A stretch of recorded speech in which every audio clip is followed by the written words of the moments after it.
Oh man, what a fight. What a night. And just like that, the division just got shook up a little bit more. Let's talk about it. This is my passion. This is what I love to do. But some days, sometimes, I'm just like you, man. I hate this job. Damn, I hate this job. Damn, I hate this job. Damn, I hate my job. Damn, I hate this job. I'm just like you. Damn, I hate this job. Man, I hate this job. Man, I hate my job. From a good dream I awake, sun rays on my face, planning out my day, hoping this ain't the one that I catch a case. I feel so good, I feel so straight. My manager keep calling me saying, hurry up, you late.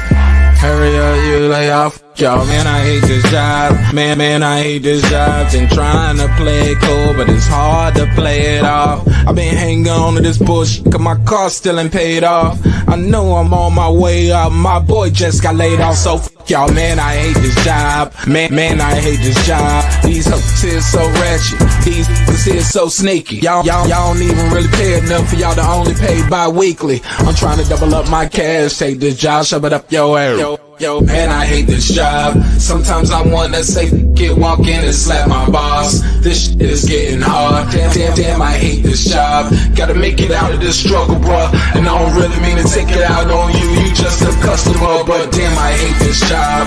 Damn, I hate my job. Damn, I hate this job. Damn, I hate my job. Damn, I hate this job. Damn, I hate this job. Damn, I hate my job. Damn, I hate this job. We're the reason why your stockholders always stay afloat. Yet I'm asking, are they hiring? Like everywhere I go, schedule will say 9, but I think it's fine if I clock in at 9:04. I work 40 hours a week plus overtime just to be bro. So f y'all, man, I hate this job. Hate that I applied. So much has transpired since the day that I was high.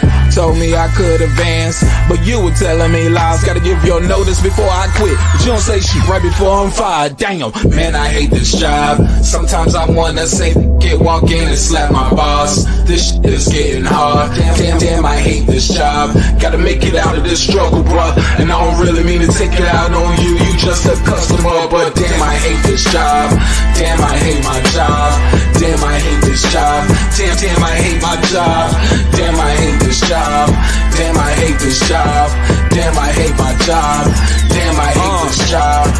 You and your procedures, you and your protocol, you and your policies, none of that shit don't apply to me. You and your quotas, you and your standards, you and your 2 sick days a year. Y'all niggas bananas. Wonder why the postman's posted with hammers, going postal with Popo on camera. His wage got him enraged, stressed out, it's hard to maintain. He flips the middle, grabs his.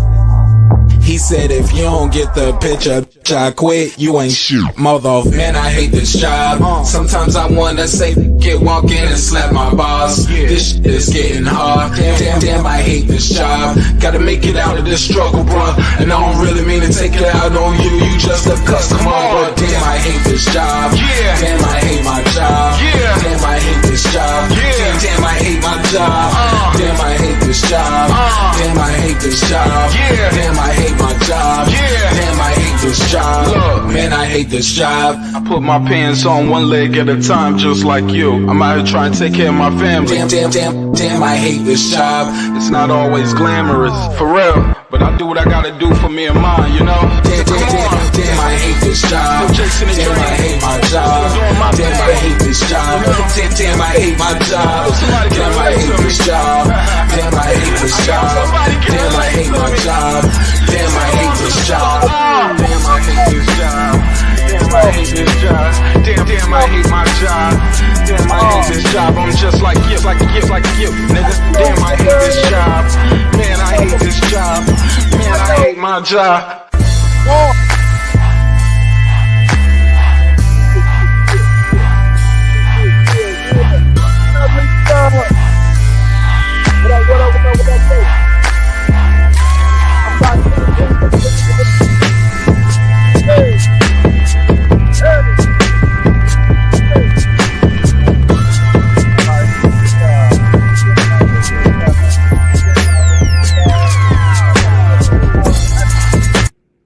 The views and opinions expressed in this program are those of the speakers, commentators, experts, and or the host.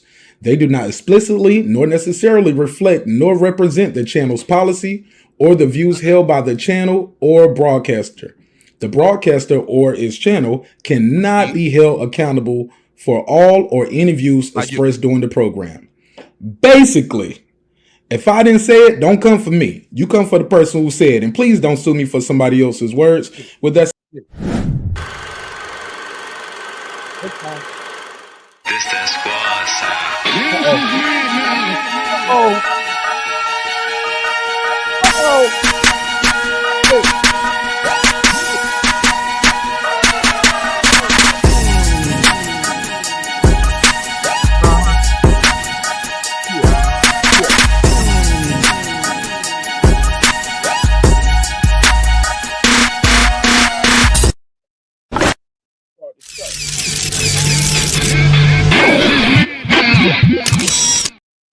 What up, what up, what up, what up, what up, what up, what up, what up, what up, what up, what up, what up, what up, what up, what up, what up, what up, what up, though?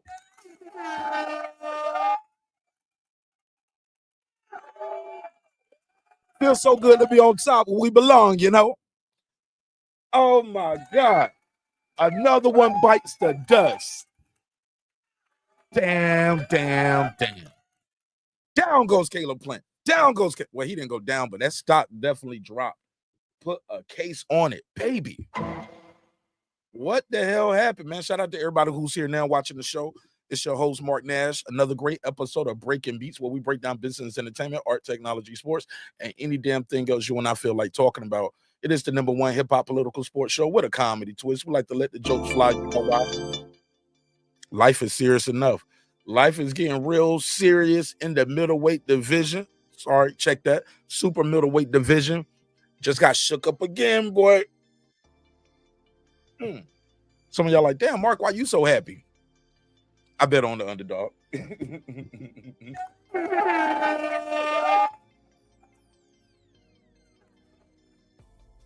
Big Nash cleaning up again.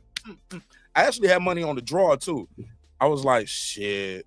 Low-key, I was like, if he lose, shit. When I heard split decision, I was like, maybe we got that draw.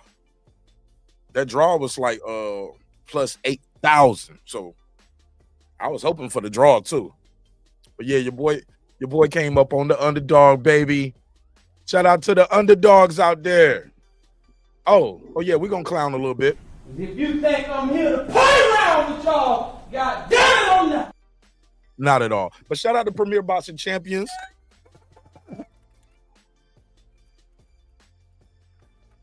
It's a damn good card. I enjoyed that card, man. I enjoyed that card. What did you guys think of the fight? What did you guys think of Charlo's performance? Is Charlo back? Is he back? Is he back? Let me make sure I got this phone line plugged up. Hold on 1 second. Let me get this phone line plugged up. Somebody said Resendiz stops Maul in 3. No, not in 3. Charlo definitely started off. I don't know why the autofocus keeps doing that. I got a new camera in here, and it seems like I got to make some adjustments on it. Charlo definitely started off a little slow. Took him a little bit of time to get into it, but once he got into it, he started to do it. Once he got into it, he started to do it. So, want to know what you guys think? Let me put the phone number on the screen. Call in, voice your opinion. It's gonna be a short one, man. 404-692-1766. 404-692-1766. Wow. What a fight. What a night. What did you guys think about Charlo? Does he look back? Also, who do you have winning against Charlo and Resendiz? He said he wants Resendiz next. Some people say, nah, Caleb Plant should still fight Charlo because they both look not at their best, and that's still a good fight, especially since he slapped the hell out of Maul. Something like that. Y'all let me know what y'all think. Let me see. Shout out to Bolas in the building. Bolas said, I already read that. He said Resendiz stops Maul in 3. I don't know. We're gonna stop him in 3. Nobody stopped Charlo, He's still undefeated. But definitely looked vulnerable in there against Cornflake at times, like in the first early rounds. I was like, man, he looked slow. And Caleb Plant, man, talking about blowing the bag. Wow, he looked tired, looked exhausted. Definitely looked like the body shots was bothering him. And it seemed like something, we might hear about it later, something happened in camp, because even right after the first round, the guy was like, yeah, we could do 12 rounds with just that. Let's just go 12 rounds just like that. I was like, nah, you better step on the gas, because I had money on Plant too for the mid-round stoppage. But shout out to the underdog. What's up, Lisa? What's going on? What you think of the fights? Oh, it was pretty decent. I thought that Plant was going to win, because I'm in the prediction league and I predicted him to win by decision, but guess that didn't pan out. But I did pick Charlo to win, but he they stopped the corner stoppage by round 6, after round 6 or whatever. But Charlo, he did look a little slow, a little lethargic. I'm looking at, I know he went up in weight, so I don't know if it's like, he looked a little heavy to me. Yeah. So it didn't look like he was in real fighting shape. So, but he did, they were saying that he wanted to get some rounds in, because he needed to shake that rust off, because, he has not been active at all. But what I do like about Charlo is he sticks with the fundamentals. He don't try to be fancy or none of that. He sticks, he don't try to do all that fancy stuff. He sticks by that jab and, no fancy footwork or whatever, but he gets the job. And he do cut the ring off. So it's like with Charlo, it's not, his brother moves more than him, yeah. Brother's smaller, yeah. But I just think that, he looked okay, he looked decent coming back, considering, but he got the job done now. With Plant, I don't know what was going on with him.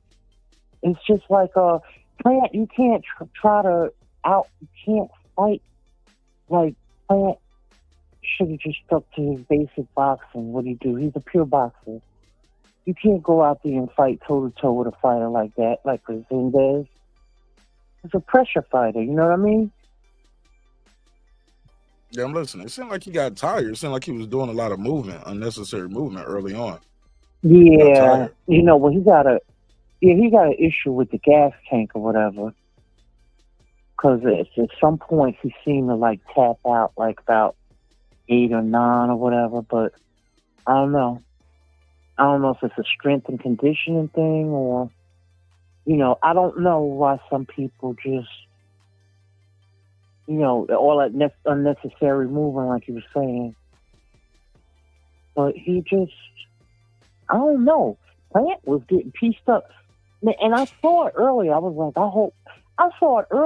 like, this guy is not winning this fight. And I was like, then he started looking like a horror show. And the guy that he fought, Resendiz's face was clean as a baby's bottom. Like he looked like he wasn't even in a fight. You feel me? Right. And he looked like he could go 3-4 more rounds. I know.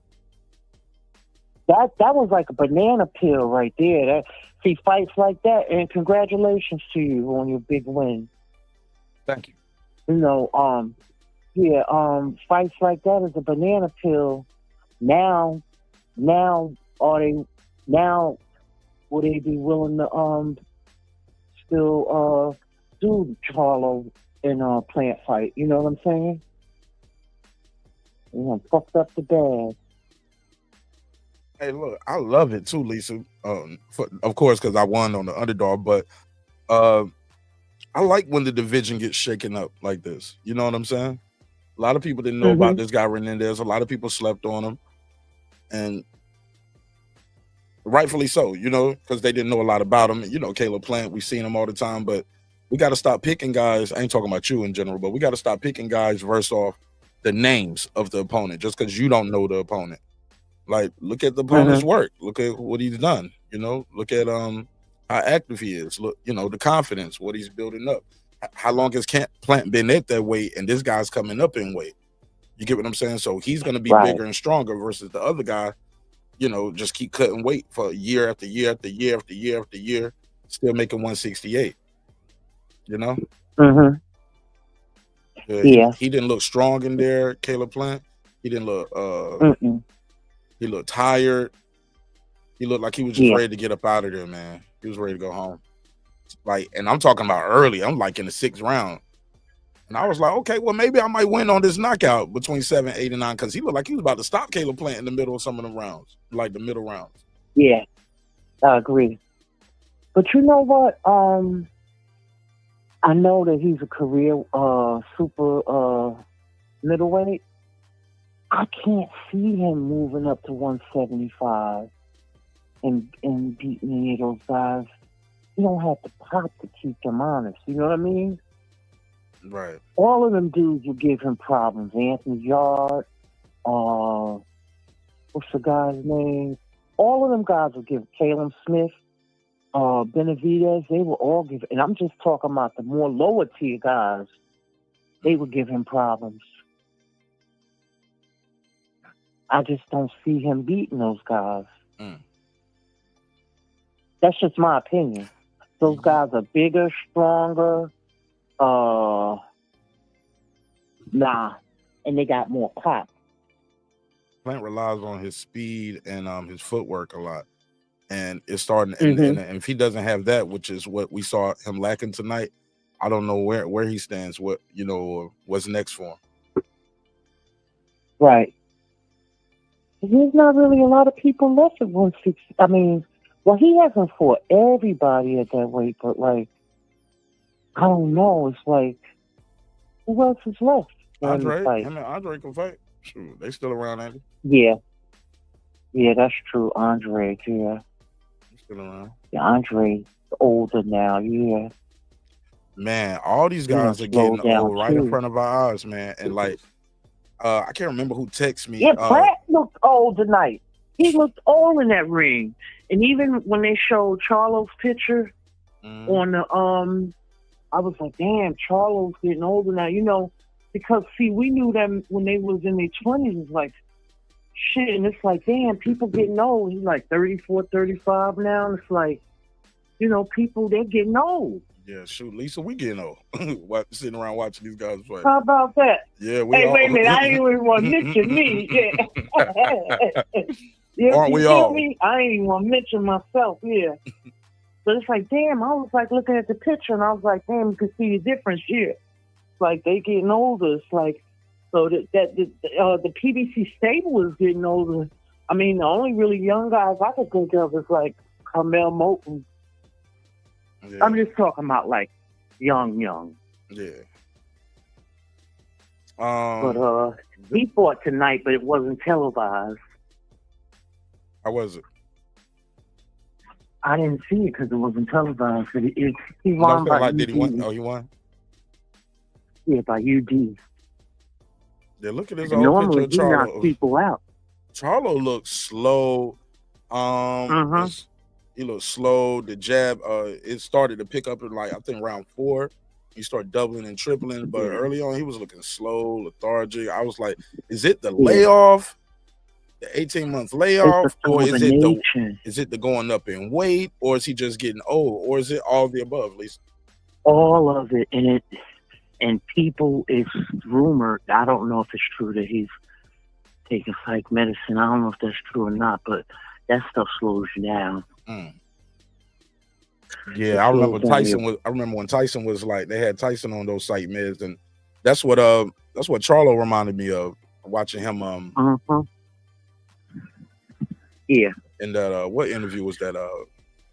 Marcos Villegas on Fight Hub. Yeah. Yeah, I saw that interview. Yeah. And then when I saw him do that interview, and he was like, Canelo on the PEDs, and he was going off like that, I was like, oh, look like they just took him off the meds. He sounded like Mike Tyson when Mike Tyson was off the meds. You know what I'm saying? I'm not judging, because I think your mental health and your overall well-being is more important than boxing, or, you know what I'm saying, or any sport. What's up, Foodie? What's up, Reg? Mr. Calhoun, what up? What's up, Foodie Reg, Mr. Calhoun, everybody? But you know what? Some of the stuff he was saying, I could dig where he was coming from, but he was talking about the people on Snack, like when they asked him about Munguia. Munguia is not a Snack fighter. He's not in that program. You get what I'm saying? Nah. So he was a little off on some of the stuff. Man, what's your take on Munguia, man, and all these Eddie Reynoso fighters popping dirty? Because I'm gonna let you know, if this was Bo Mac's team and he had 5 or 6 guys popping dirty, man, we wouldn't hear the end of it. And why would he bring up? We're talking about Jaime Munguia. How do you go from Jaime Munguia to saying and Victor Conte doing this? And I was like, what?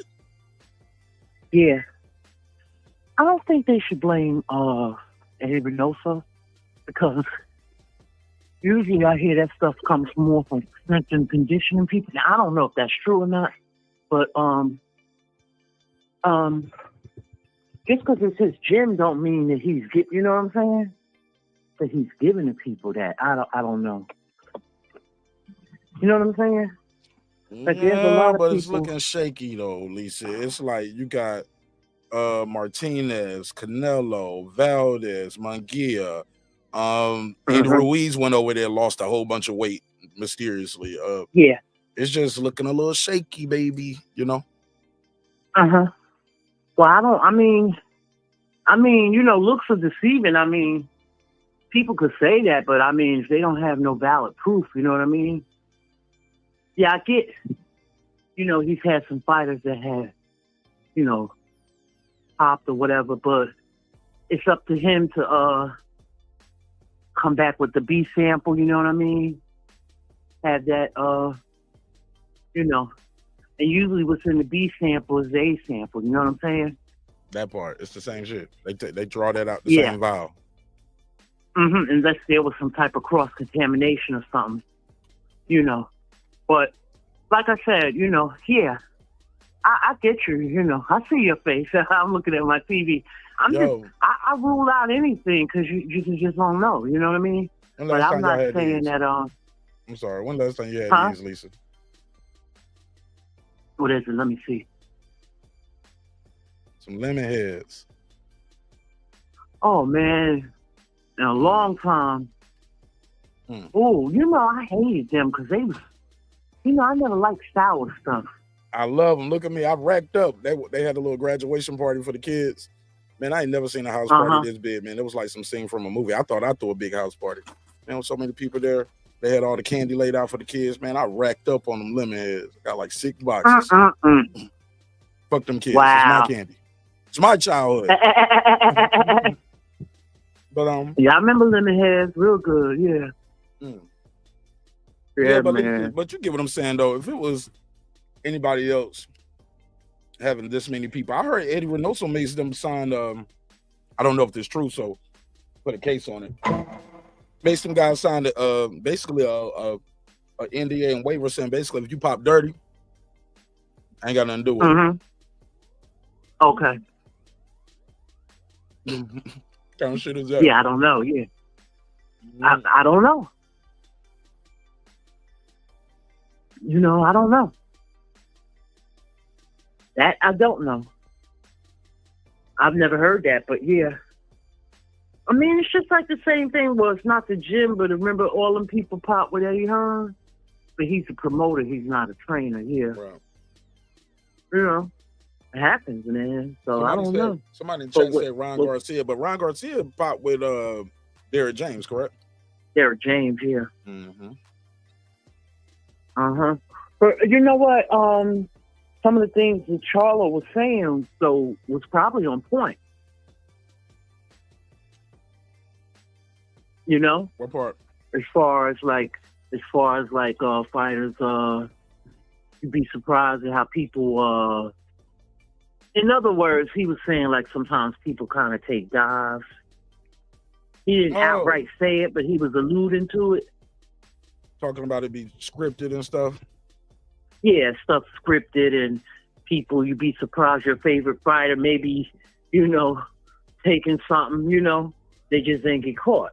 You know what I'm saying? Let me see if I would be surprised, huh? Let me I'm gonna play the clip for the people who haven't heard it. Let me play it. Okay. What was being said between you and Caleb? You guys were having a minute or two up there. No, we just talking about fighting. Shout out to Sean Zettel for Fight Hype, man. We're gonna fight. Oh, he's not with Fight Hype no more, but shout out to Sean Zettel. So soon. I told him I'll come to Tennessee if he wants. He told me he'll come to Houston. Fight right here in Las Vegas, whatever. Yep. See, they looking past this guy. You get what I'm saying, Lisa? Mm-hmm. That's why you got to fight the man in front of you. Or like Jamel Charlo say, fight the man in front of you. Got to fight the man in front of you. But let's continue. Right. We trying to fight the next fight. Is it hard at all for you to kind of keep control until you get him in? Let's fast forward. He intimidated. I don't know why I'm not trying to intimidate him. I want him to fight good. Like I told him if you want to go 10 rounds, I'll carry his ass for 10. Wow. Listen to that. If you want to go 10, I'll carry him. You know what I'm saying? Whatever you want to do, if you want to get knocked out, just tell me how to do it. I'll knock his ass out too. I'm not worried about that dude. Like, man, I done been in the ring with all type of styles. He's not showing me no type of style that I haven't seen before in my life. I've been boxing since I was 8 years old. It's all about making a just. Shout out to Maul, got that Versace chain on. That shit hard. I don't think he'll be able to look at him, bro. He bad built. Yo, he roasting. He said, man, look at him, man. He bad built. Mm-hmm. He going off, but let me get to this part because he brought up something interesting. He was talking about carrying him. I didn't hear that part before. Let's go. Shape looking about the pants. It's trash. You can't dress. You're from New York or New Jersey. From New York. That's why your ass got booked by people in New York. They got him, didn't they? Was that him or his brother? Yeah. Oh, I'm not sure. One of the twins. He's a big heavyweight that's been boxing. I don't know what you're saying. It's video game slang, actually. Yeah. It is. Yeah. This ain't gonna fuck you up. Yeah, you already know. Fast forward. He got some. I don't know, dog. But he's saying you don't really want to beat LaManna because then you got to fight him. That's what Caleb. No, he knows that. That's why. The irony, he said you don't want to beat LaManna because you got to fight him. That's what Caleb Plant said. And the irony, Caleb Plant lost his fight. The irony, right? You can't look past these guys. Yeah. You don't want me to beat him. You don't want me to fight him. It's a mind thing, bro. Look, we're gonna fight. You know what I mean? Regardless, we're gonna fight. I'm not worried about none of that shit. Me and Caleb Plant gonna fight next. Jamal, you ever see Rocky? I hate when people ask random stupid questions. You ever seen Rocky? Why would you ask them about that right now? Yeah. But just on that topic of Canelo and the PEDs. There we go. Drew, I'm just asking, when you think about Canelo and the PEDs, right? It's probably the 4th or 5th fight out of that camp that's come up hot for PEDs. What do you look around at? I've been telling y'all about Snack for a long time. Victor Conte them. All right. Now slow down. Who is Pop Dirty from Victor Conte? Because you see how they asked him specifically about Jaime Munguia and somebody from that camp. He jumped straight to Victor Conte. Victor Conte had nothing to do with that, correct, Lisa? Exactly. That's what I was saying earlier. Yeah. So he was off on that part. Yeah. You better be careful with all this Victor Conte slander, because sooner or later he's gonna sue one of these guys and get a bat. Because if you don't have evidence, you can't keep saying my name. So like, all right, hear me out. No bullshit for real. They make the drug at the limit of non-responsible. All right. So like this right here, this level is you're banned. That's a banned substance. They will make the drug all the way up to the line of the banned substance, but it doesn't show. So it's not responsible. So they've been doing that shit for years. But now that they, tapped into it, it's getting caught. Y'all think Canelo hasn't been taking Clinton Bruderol for a long ass time? Y'all think he ain't back on that shit? Or y'all think it was just a mistake? Because I go to Mexico all the time, from Houston, from Texas. I'm in Mexico all the time eating steak. I ain't never got popped for no shit like that.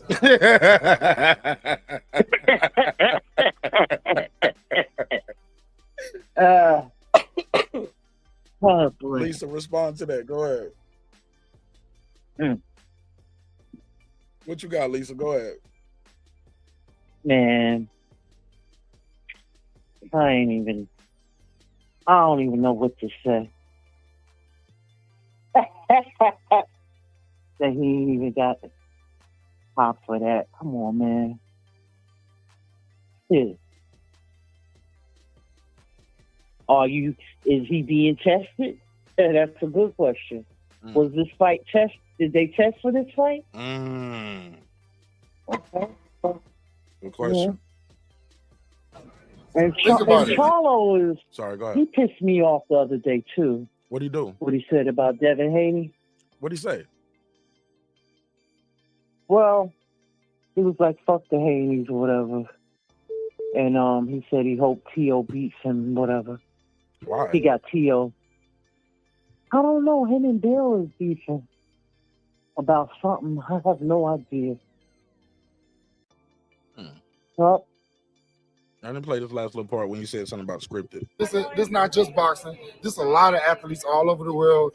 They make the drug right there. Well, that means it's not. They're not. That's not cheating, then, right? Because all of us have testosterone in it, so you can go up to a certain level. As long as you don't go over that, that's not cheating. To the line of like this, because most of the stuff that they're using anyway is already in your body. They just boosting it up. Qualification, but they don't surpass it, so they're not getting caught for it. A lot of these fighters on all kind of shit. Jamal, you actually shout out to Jamal Charlo. Let's hear the script. To like, you know, the big leagues, getting my name out there. I would fight some opponents and they like. Well, let's rewind. Hold on. Because all right, beans on that one. All right, yes, yeah. It's a little scripted because when I was coming into like, you know, the big leagues, getting my name out there, I would fight some opponents and they like, don't knock him out in the first round. Like, but what if I catch him? I'm gonna knock his ass out in the first round. I never played it with the system. I do what I do, but it's fighters that will make it last. Some fighters take dives. You don't think a fighter gonna hold another fighter? It happens. Even at the top level, at yes. the championship level. Yes, it happens. Some of this shit be scripted. So was your brother's fight scripted?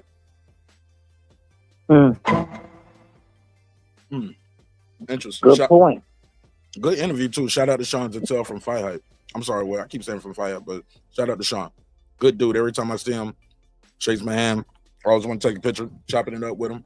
Good dude. Nice guy.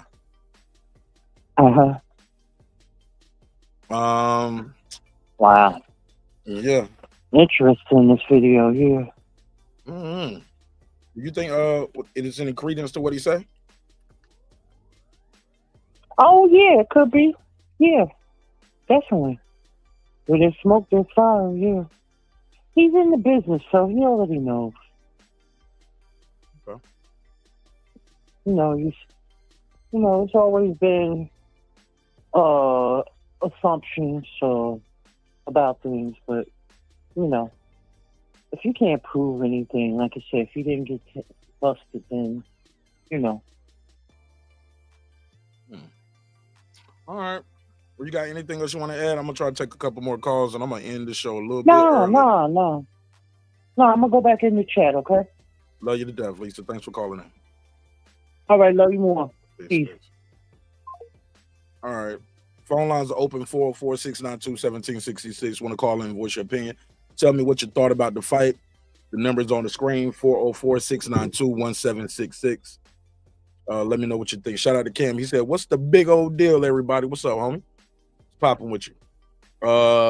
Unbiased Brim. He said, Maul still wants to fight Plant. He better. Plant slapped the cowboy piss out of him in front of God and country. 410, you got the flow. What's your name? Where you from? Hey, what's up, Mark? What's up, buddy? Jerry the Terror Tesca. What up, man? How you been? Long time no see. I've been good. Just working, staying busy like usual. How you been? Same, man. Same over here. What is that behind you? What is that, a synth? A fence. A synth. Is that a synthesizer behind you? Oh, right. Oh, no, it's an MPC 37. Yeah. So it do everything. You can record, make beats. Yeah, it do everything. Oh, yeah, you can record on that. Mm-hmm. Record, make beats, synthesize. You can mix, master. You can, well, not master, but, you know, you can record and mix on it, produce tracks. It do a lot. My mixer that I use for my band, I record on that. That's got it's a digital mixer. It's your heart. You got the drum. You can tap in the drums. You can sample up here. Even like I got these records behind me, right? Like, so you can see what some of these records I have behind me, like this Michael Jackson record right here, right? I can plug the record player up to it, and it'll separate the sounds. So it'll have, I can have the acapella of Mike, I can have the bass line, the drum, the keys, to separate the sounds. That's amazing, and especially you take, say, Michael Jackson stuff, for instance, the production just next level. And when you can isolate those tracks, and then bring the faders up to add in each track, you can kind of get an idea for where, you know, producers they're a big part of music, you know. A lot of times the artists will come with the song and it's stripped down in like an acoustic version, so to speak. And then the producers get their hands on it, and a lot of times they do good by them, you know. But let me get on to these fights tonight. Caleb Plant. Let's talk about it. Yeah, let's talk about it. Oh, man. It's crazy how boxing is, you know. You can watch it your whole life, and you know, it's a sport of upset. That's what's always drawn me to it. Now, I had a feeling that this little Mexican guy was going to be tougher than advertised. But I figured Plant probably win a wide decision, maybe a late stoppage, because this guy looked like a junior middleweight to me. He did not look like no super middleweight. I mean, I thought that's going to probably be the difference. He's probably a tough little Mexican dude, and he's probably pretty durable, but he's probably going to be outsized and outgunned to a degree, and that's going to be the difference. Well, and in the lead up to the fight, watching the press conferences, I don't know, man. Sometimes Caleb Plant goes me a little the wrong way, like he feels himself a little too much. And you know, give an example. What'd he say? Well, just like in the press conference, what I seen, he seemed to like be a little bit out of the way disrespectful to this kid. And the guy wasn't really saying anything. He would just smile. Now, of course, he doesn't speak English, but they was translating for him. But he would just smile. He just let it roll right off his back. Okay. Listen, you know, and Plant, you know, I'm going to whip your ass and, you know, this and that. I mean, I get it. I mean, if he was trying to promote the fighters, I mean, I get it. But like I say, sometimes Caleb Plant, I think, takes himself a little too seriously. And, you know, I mean, the guys he's better than when he fights, okay, you could see, you know, it's clear. But he's got some deficiencies in his game, and that's very clear. And it's really been clear all along. He's got a lot of heart. He showed that against Benavidez. I mean, he took a real pounding in the second half of that fight. Pause. Yo. Pounding. Well, but go ahead. Yeah. But you know, he was holding a lot too, but he was still fighting. He never really tried to get by. I'm not saying I don't like Caleb, and this was a bona fide upset. But the thing that strikes me most is something that, if you ever seen the boxing movie with Russell Crowe, where it's about James Braddock, Cinderella Man. That's my favorite boxing movie. You know, in the movie, he says, I mean, because it was during the Depression, his family was living in squalor, and, you know, he had a high level of motivation to be a fighter, better, at least more accomplished. So he pulled off a major upset here. This guy coming into this fight is about, his wife's about to have us give him a son. And what I seen was a highly motivated guy. Plant's got a couple kids, Plant's made money, and I'm not saying he got complacent, but it kind of looked like, to me, that's what happened. Like, he got a little bit complacent. And after he got rocked in the middle of the fight, yeah, he wasn't badly hurt like out on his feet, but I think it thwarted his game plan to a degree, you know, because the activity level went way down. Because I think in the early going, he might have thought he didn't have to worry about what was coming back. But once Resendiz started turning up, yeah, he had to worry about what was coming back. So congratulations to that dude Resendiz. That was a big victory for him. Fucked up our chances for Charlo and Plant, which sucks. Yo, but what can you do? Now I see why people keep saying, "Hey, look, just focus on one fight at a time. Don't start asking me about the other guy. I'm not signing another fight. I don't want to think about that. Let me focus on this fight because you won't make it to that fight sometimes." Yeah, man, you can't overlook nobody. You cannot do that. And I agree when you hear fighters say just what you said, because listen, man, even the highest level pros will say. Bud Crawford said that before fighting Jermall. Canelo said it before fighting munguia and the others. You know, you can't do that. It's just bad karma anyway. You know what I mean? It's disrespectful. You're giving your opponent fuel for the fire. Because if I'm the opponent and I hear you doing that shit, that's pissing me off. You know what I mean? Yeah, I don't care how much of an underdog I might be. I'm going to get more motivated by you talking shit like that and looking square around me, you know, when you ain't fought me yet. But, you know, boxing's a sport of upsets. What could you do? I was listening to another show earlier. Guy was like, you know, this Australian dude, they should have just came back and it should have been Plant versus Charlo tonight. Off the jump. You can't really. Yeah, but I don't agree, months, man. though. 18 months out the ring? Nah. Yeah, he's been out of the ring too long and for all the wrong reasons, and it wouldn't be fair to bring him in and put him in a fight against a guy that's been reasonably active and a top fighter in the division. And he never really had to make 168. You know what I'm saying? This is his first time. Yeah, really moving up. Yeah, right. Yeah. Mm-hmm. Yep, moving up too. As far as Charlo is concerned, I'd give him a B minus, I guess. I mean, I thought he looked reasonably well for being out of the ring as long as he had. His opponent was not that good, but that's fine too, I think. You know, you can't put him in there, like I say, with someone too good coming off of that long last layoff. I really would have preferred that the ref let him get the stoppage, because it was the doctor, though. It was the doctor, not the ref. I know, man, but to me, it still was a fluke. I mean, I know he knocked him down 3 times, but Cornflake didn't seem like he was really hurt too badly. This was, he went down, and to me, let this guy make a statement, man.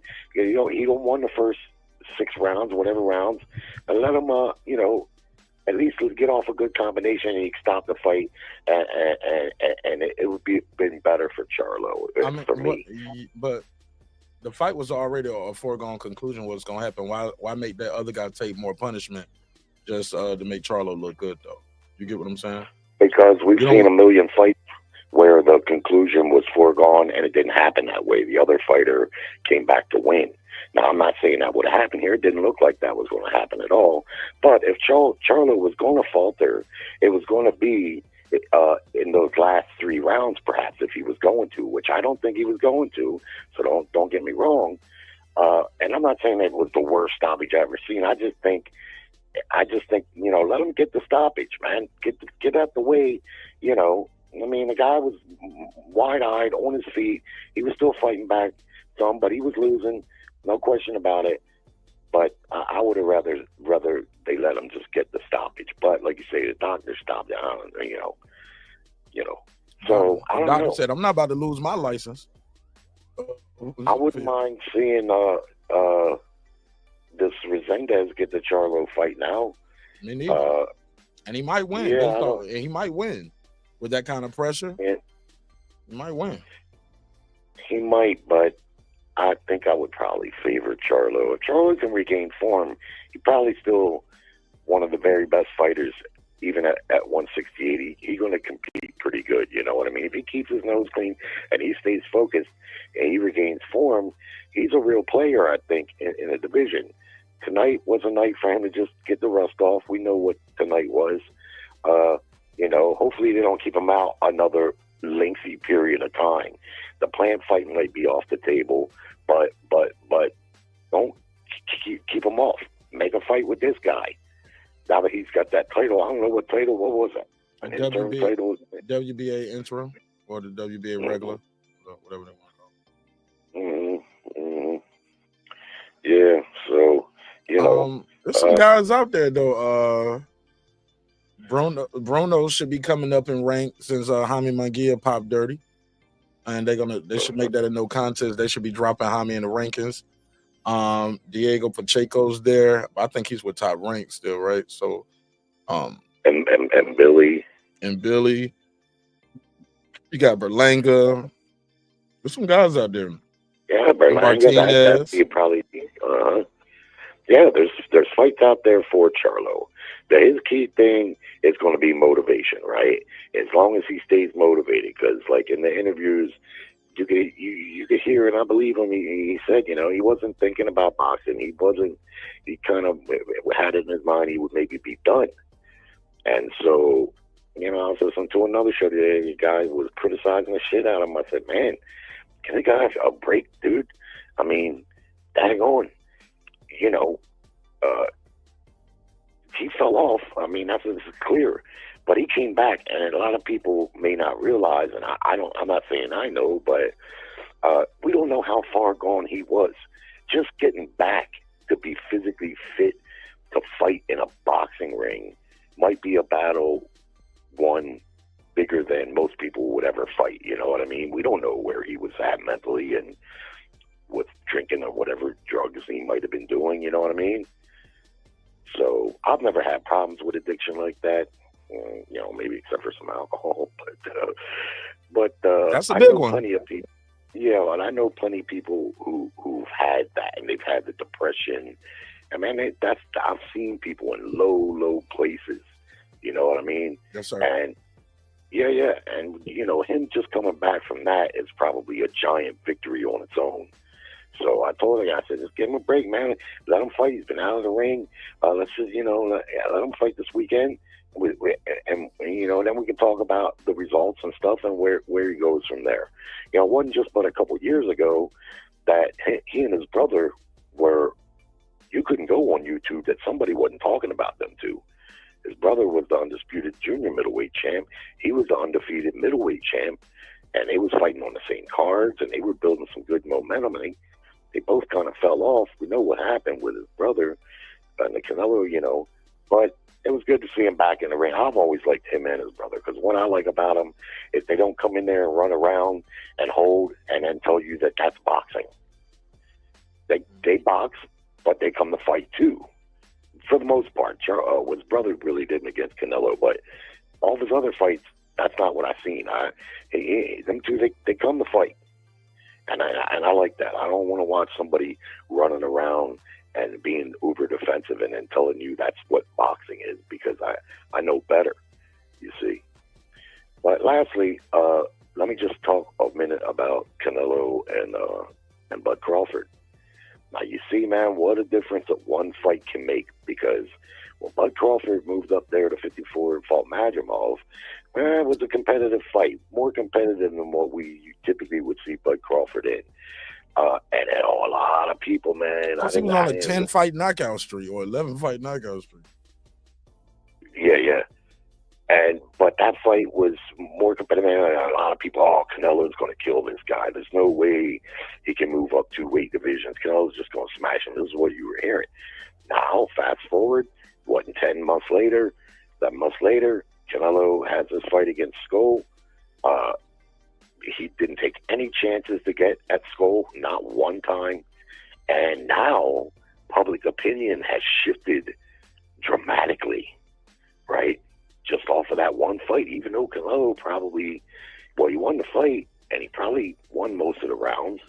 But, you know, when you put it all together, it really sets the table up nicely, I think, in the view of public opinion, because prior to that last fight for Canelo, I think a lot of people thought it was a physical mismatch. I never thought that.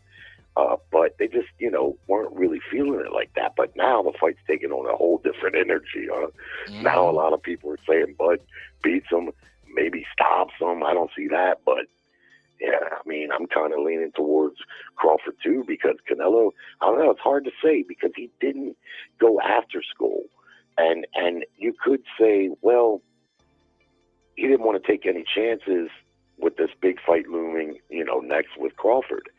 And I kind of get that, but I still think he deserves to be criticized, considering this guy's still the champ in the division.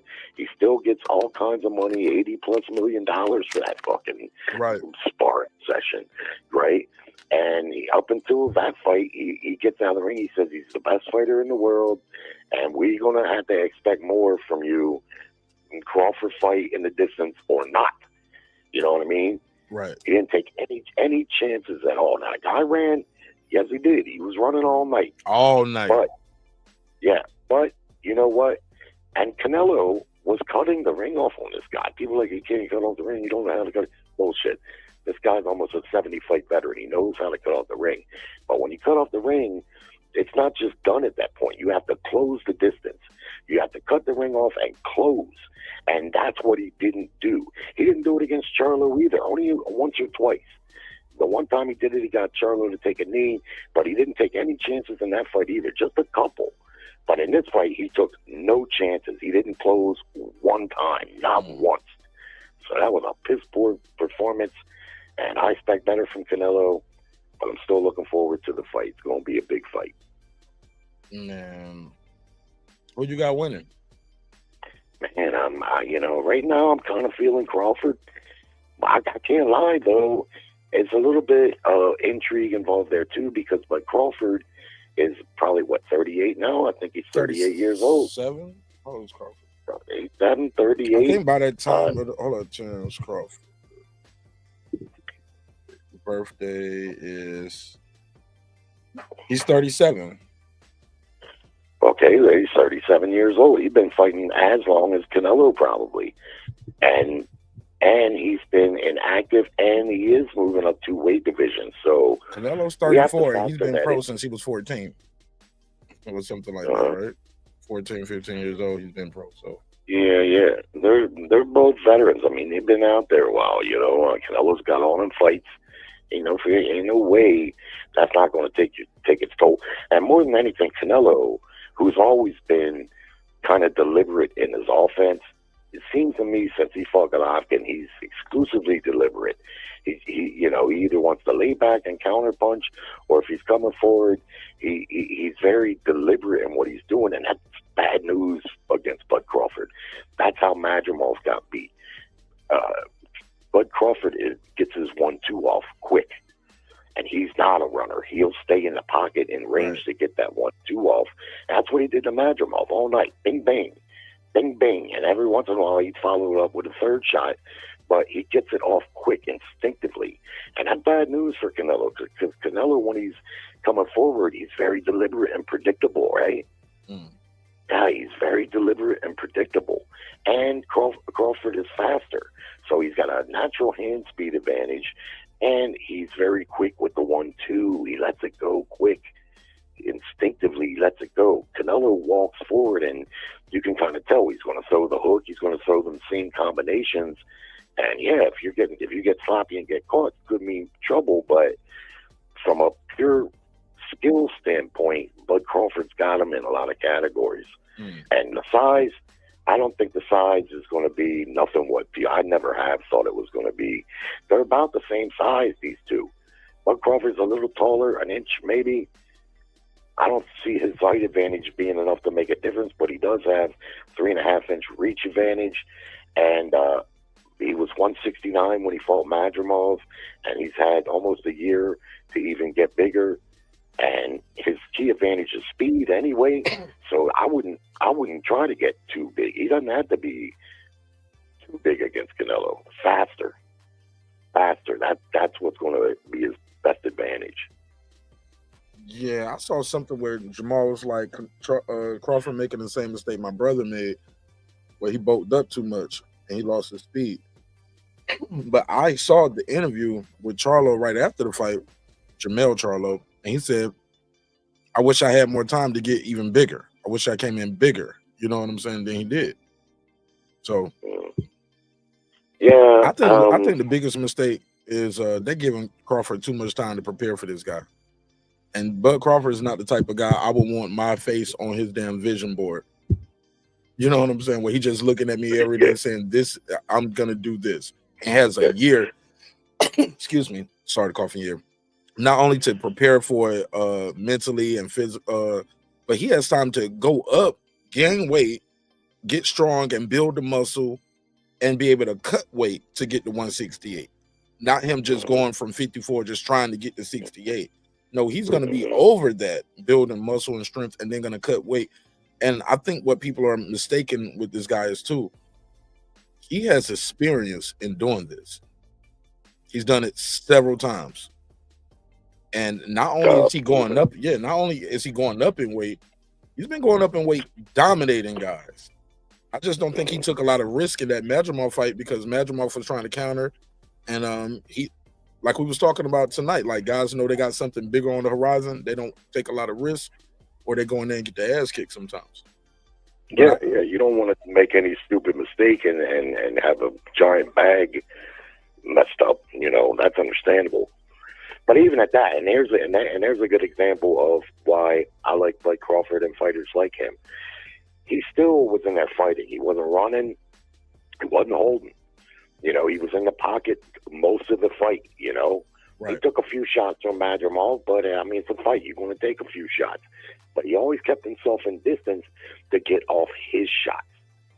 Now, some people are saying that he's going to run against Canelo. I don't see that. That don't seem like that. But it wouldn't behoove him to stand toe-to-toe in there with this guy neither, though. You get what I'm saying? Just standing right there in the middle and just rock him, sock him, and, you know, no, he's gonna need to use his length. He's gonna need to be able to use his advantages, his height, his reach, his footwork, his speed. Yeah, you got to use. Oh, I agree with that 100%. Yeah. But you know, there's a difference between using lateral movement to set up, you know, an offensive attack, and you know, being tactical like that. That's what the essence of boxing is. But I don't see him taking himself out of range to where I don't think he's going to be putting himself in a position where he won't be in range to lay in punches of his own, whether he's leading or countering with them. And who knows, man, if Canelo's slowed down as much as what people think, this could go horribly wrong for him. Horribly wrong. And it is. But the fight still got a lot of intrigue on it, though. It still does have a lot of intrigue, though, for those reasons. Like I say, Bud Crawford, as good as he is moving up 2 divisions. He has been off for a year. You think that's a good thing? I agree it probably is, but it could be a bad thing. We don't know. And he is 37, you know, and a half or whatever. It's not exactly young. So, you know, there's intrigue there. But it's good for us as fans, man, because that's going to be a super fight. I think it'll do at least 1 million, maybe more. Easy. I don't know what people are talking about. This is not going to be a good fight, and it's going to be a boring sparring match. Somebody in the chat even said, people should not spend their money on this fight. How you going to tell people what they shouldn't do with their money? Yeah. Sound like some hate. Why not? Some hater shit. Best out of 815. What up? What you think about Manny Pacquiao coming back July 19th? I think I might go out there because I've never seen Manny Pacquiao fight, and this might be his very last one. Who knows? But I know I've never seen him live fight. July 19th, Manny Pacquiao versus Barrios. Also, we got Tim Tszyu versus Fondura rematch on that card. That's going to be a good one. Pitbull Cruz is on that card. Who else is on that card, man? PBC got a good card right there. That is a good card. What do you think about that fight? Listen, man, you know, from a traditional standpoint, I don't think he beats Barrios. I think he might get stopped. I could see him retiring, claiming a shoulder injury mid-fight. I'm not trying to shit on Manny. Manny's a great fighter. He's been a great fighter. He's going to be going into the Hall of Fame, I think, a week before the fight. So, it's not taking anything from his past, but the guy's old, man. And the last time I seen him, I think was who? Ugas? Oh, yeah. Yeah, man. And Ugas basically did a number on him. And he ain't got nothing but older since then. I think Pacquiao gets bored. He gets to working out in the gym, maybe beating up on some youngins in there a little bit. Maybe a little cocktail here or there. I don't know. You know, I know what you were talking about. Jermall was talking about the performance-enhancing drugs. I know Manny's never tested positive, but, man, I don't mean to throw shade on him. Tread careful. You don't want to get sued. Well, you got your first and last name out there, too. Jerry Tasker. He's coming to get you. Well, get in line, I guess. but I'm just saying, man, I'm one of these people that believe almost all of these fighters are taking something. And either shit that's just straight up illegal or very close to illegal. I think almost all of them are. You know, and when you hear fighters like, you know, you can say what you want about Jermall Charlo, but he's a boxer. He's inside. He's on the inside. He hears things. Paul Malignaggi, same thing. He stated emphatically that most of these guys are on shit. And every year is just got, you know, now Jaime Munguia. You know, he went over there with Reynoso, and now he's dirty. I think that's why they might have kicked Ryan Garcia out, because I think they thought he might be a liability and spill the beans on what goes on over there. Because this is beyond coincidence now. There's on 4 or 5 fighters from that same camp. Yeah, I mean, this ain't coincidence now. It's a pattern. We got a pattern now. Mm-hmm. Yeah. So, yeah, I do believe. And it's funny because some fights, and for a short while, like, it seems like it'll go in trends where, you know, big fights coming up and what you hear about the testing, and you hear about there's a testing, but then other fights, you don't hear shit about testing, like this Crawford Canelo fight. Have you heard anything? I would imagine there's going to have to be testing, but you ain't heard nothing about. You ain't heard nothing. Jusek and the Y, I see they're going to rematch. You don't hear nothing about the testing. Are they still testing? What the fuck are they doing? A lot of the main players in boxing that run the business, I don't think they care if the fighters are on steroids. That's fucked up.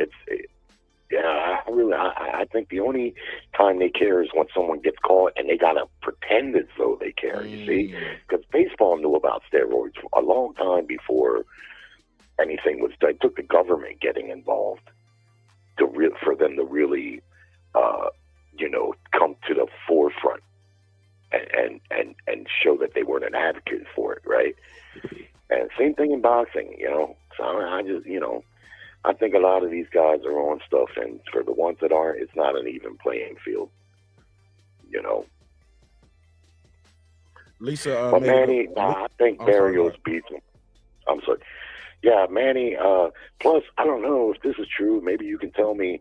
I heard he's going to try to run for the presidency in the Philippines, and I don't think they have a setup like we do where you can just get money from just any old body. And he may be trying to get some money to fund his campaign, you see? And how else he going to do it? There ain't nothing going to pay him the way up return to the boxing ring will win, lose, or draw. He's going to probably get $8 to $10 million, I would imagine, somewhere in that neighborhood. And, you know, he may do a little bit better than what I think he's going to, but I see him getting stopped somewhere before 10 rounds.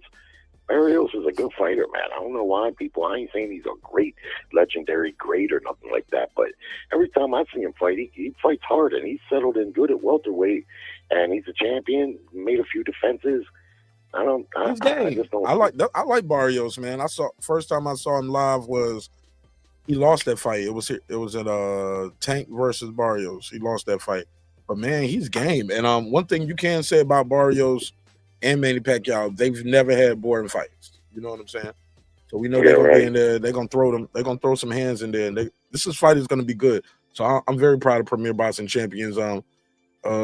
Still fighting, man, to stay in the game in a very competitive market now. So Sebastian Fondor versus Tim Tszyu, the rematch. How do you see that going? This is for the WBC world title that Sebastian Fundora holds. How do you see this fight going out? I love the fact that they're having a rematch. I think Tim Tszyu got an unlucky. I mean, we know what happened in that fight. Well, Fundora didn't mean to do it. It was nothing intentional. It was a freak thing. But that type of handicap, I think, really. But shit, really right after that, Tim Tszyu got knocked out. Yeah, I know that, and that's what I was getting at. Sorry about I'm referring mostly to his fight with Fundora and that matchup. To me, it looked like he was on his way to stopping Fundora because Fundora can be hit, he can be hurt, and he can be stopped. His nose was badly shattered and bleeding profusely. That was the bloodiest fight I've ever seen. I ain't never seen a fight as bloody as that one. So kudos to both of them for fighting through all that blood. But, you know, now I don't know what to make of Tim Tszyu's chances because, like you said, right after that fight, he got absolutely annihilated by that Russian dude. I can't remember his name right now, but shit, man. That, something like that. Yeah, man. He beat shit out of Tim. He's a Muslim dude. Yeah, he beat him up. Yeah. Now, Tim, in his last fight, he looked a little bit better. And what key to me was he doesn't really look like his confidence is shaken, and that's going to be important. Right now, I think it's a 50-50 fight because while Fundora has been stopped once and he can be really hit with big shots, he's also a punishing fighter. 6'6" southpaw, throws punches almost nonstop. I mean, he really punishes guys. So right now, I really couldn't call it in light of what happened to Tszyu, like you said, in his very next fight. You know, so. But I'm glad to see them fighting again because I think it's fair for Tszyu to get a rematch there. Although I don't know if he's necessarily earned it from what he's done in the ring since the fight. You know what I mean? Right. I'd rather saw him fight Thurman and the winner get Tszyu. Who, Fundora? No, Tim Tszyu versus Thurman. Remember, Thurman went over there in Australia and fought. Oh, yeah. He fought, yeah, so yeah. I thought they was going to line it up and the winner was going to get Fundora. Yeah. Yeah, they Thurman, I've always been a Keith Thurman fan, and his last fight, I mean, he looked tremendously fit to me. I think Thurman is still, I don't think they might not want to do that because he might upset the apple cart. You know what I mean? Thurman, so what? He used Thurman don't deserve it. Like, I mean, I always hate when people say, well, he messing up the money. I was like, no, or he upset the apple cart. I'm like, nah, them apples didn't supposed to be in that cart then, evidently. The best man won. Yeah. Yeah, and if boxing was a fair and legitimate sport, that would be a stronger argument. But Tim Tszyu, see, that's one thing about fighters from Australia. This is why Kambosos keeps getting big fights. Not because he's a top lightweight, because he's not. He lost 24 rounds straight to Devin Haney. Turned around and fought the other guy, and he damn sure lost that fight, too. He got a good decision. Oh, yeah, in like Kansas. They fought in Kansas or something. Yeah, then he fought Loma, got beat up and stopped. He did nothing but lose since he pulled off that upset against Lopez. Well, he won his last fight against some young nobody, and he didn't even look good in that fight. And now he's moving up to 140. He was a small lightweight to begin with, and he's moving up to fight Hitchens. To me, that's a straight-up loss coming, probably a stoppage. Gonna be exciting to watch, though. He's another guy. I don't think he has boring fights, neither. I like watch Kambosos fight. Well, and that's what I was, it ain't all bad. George is a tough dude. He's a very, very tough little dude. Nobody can take that away from him. But he's not a very skilled fighter. He doesn't really have any power. But he does come to fight. But most importantly, in Australia, if they get any type of world-class fighter, the whole country is behind them. Even the government will get. You gotta love it. Yeah, even the government will get involved to finance the fight sometimes. That's why you see these Australian fighters kind of like Canada. They have their own market too. And so there's paydays to be had there. They might not be the biggest and like blockbuster type things, but they're regional, geographically regional, where these guys got some cachet there. That's why he keeps getting the opportunities, and Tim Tszyu is the same thing. maybe even on a slightly bigger scale now. Hadn't translated for him or Kambosos really here in the States, but you know, still there's a foreign market where they're going to get some money in that, and that's why I don't think they'd want to put Thurman in there with Zoo. He don't translate with him to the States because he keep having his worst performances here. The first time he came over here, he got dropped. The next time he came over here, he got the cut and lost. The next time he came over, he got knocked out. Yeah, I mean, that's true. But the first fight where he got knocked down, he came back to win by stoppage, I'm pretty sure. And a lot of people don't hold the Fundora loss against him. I don't myself because of the circumstances. That fight went 12 rounds. He had 12 rounds to get to him and couldn't get him. Yeah, but he had a hatchet wound on his head that was caused by. Hey, it was caused by a punch. And it was a self-inflicted. He rushed in, caught the guy elbow, but also his arrogance. His team could have stopped that fight. It didn't have to go. It happened so early. They could have just said he can't see and stop that.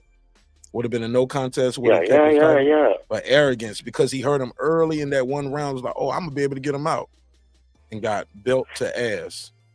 Fundora kept him on the end of that jab. Yeah, Fundora didn't do much. He didn't do much. He just stayed busy with his stick. He didn't really take any more chances to try to get the Tenzou. I don't hold it against him for fighting through the cut as a fighter, because that's what we ask fighters to do, to show heart and bravery. And to me, he showed a Spartan heart in there. And I just can't fault him. As corner, they messed up by even taking that fight on short notice. You don't take no 6'6" southpaw on short notice. Come on, they should have told him no. Arrogance, but bro. He was headlining PBC's first card on their new platform. That was probably a big deal to him. The fight was, I think, a unification fight, and yeah, they're confident. They believed in him. I mean, he's not the first fighter to do something like that. But I agree. The ref, anybody could have stopped that fight, because the ref could have stopped it. The ringside doctor could have stopped it, and his corner could have stopped it. With a hatchet wound like that, that blood wasn't just dripping in his eye; it was streaming in both of his eyes. Every 2 seconds, he had to keep wiping both of his eyes. You can't fight with that type of handicap, man. But he tried, and he lost by split decision. Fundora didn't do a whole lot after that. He just did the smart thing by just keeping his jab in his face. Punch Stats said he was landing 1 out of 4 of those jabs, but it was still effective between that and the blood. I'm glad they're having a rematch. Wipe that slate clean, regardless of how any of us feel about it. But wipe your slate clean and see again. The headbutt, the punch, the cut itself wasn't caused by a punch, and I don't think Tenzou intentionally did it. Yeah, he was bent over a little bit. I mean, fighters get in awkward positions all the time. This happens. It was a freak thing. And what's crazy is, man, it's hard to imagine. Now, I could see maybe the point of his elbow, but you can see in the replay that Zoo's head hits his forearm.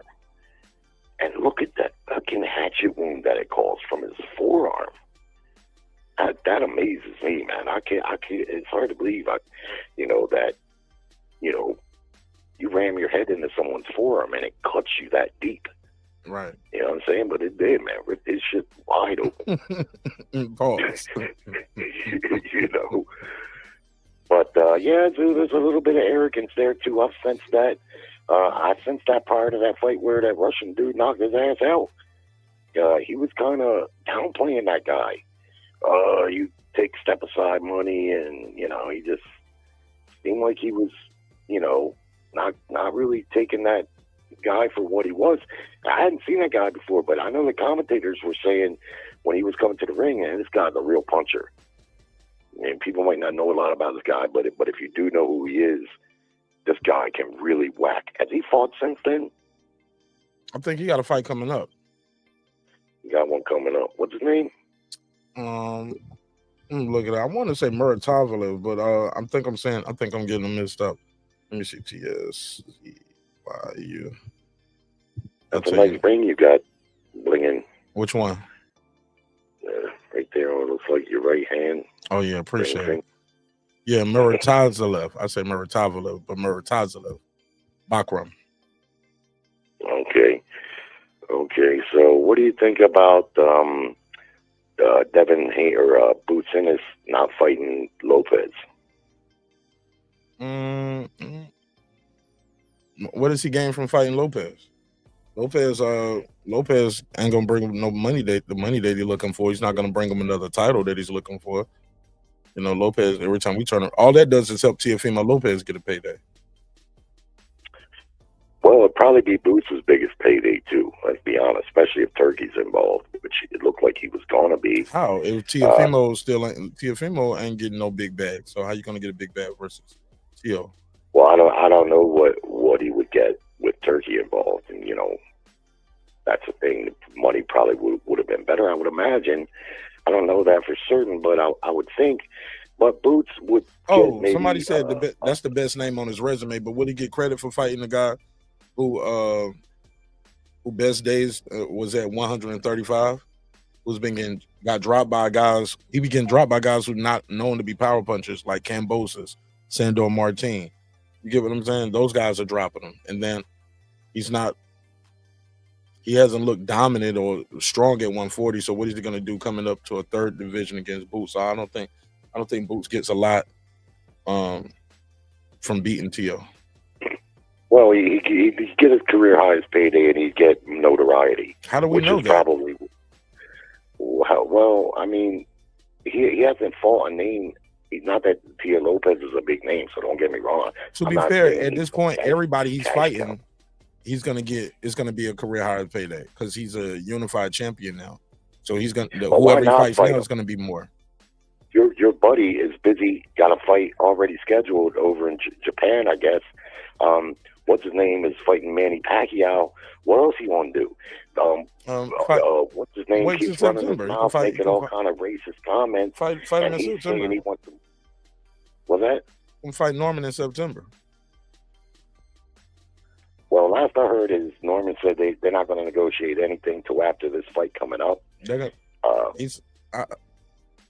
He literally said in the interview, he said, the fight. Let's say the fight is at 10 o'clock. At 10:01, let's talk about it. Right, but that doesn't mean it's going to happen. I mean, they've negotiated once before and it didn't happen. And listen, I'd rather he fight him myself. I'm just saying, in the meantime, why not fight him? Plus, he's begging for an ass whipping.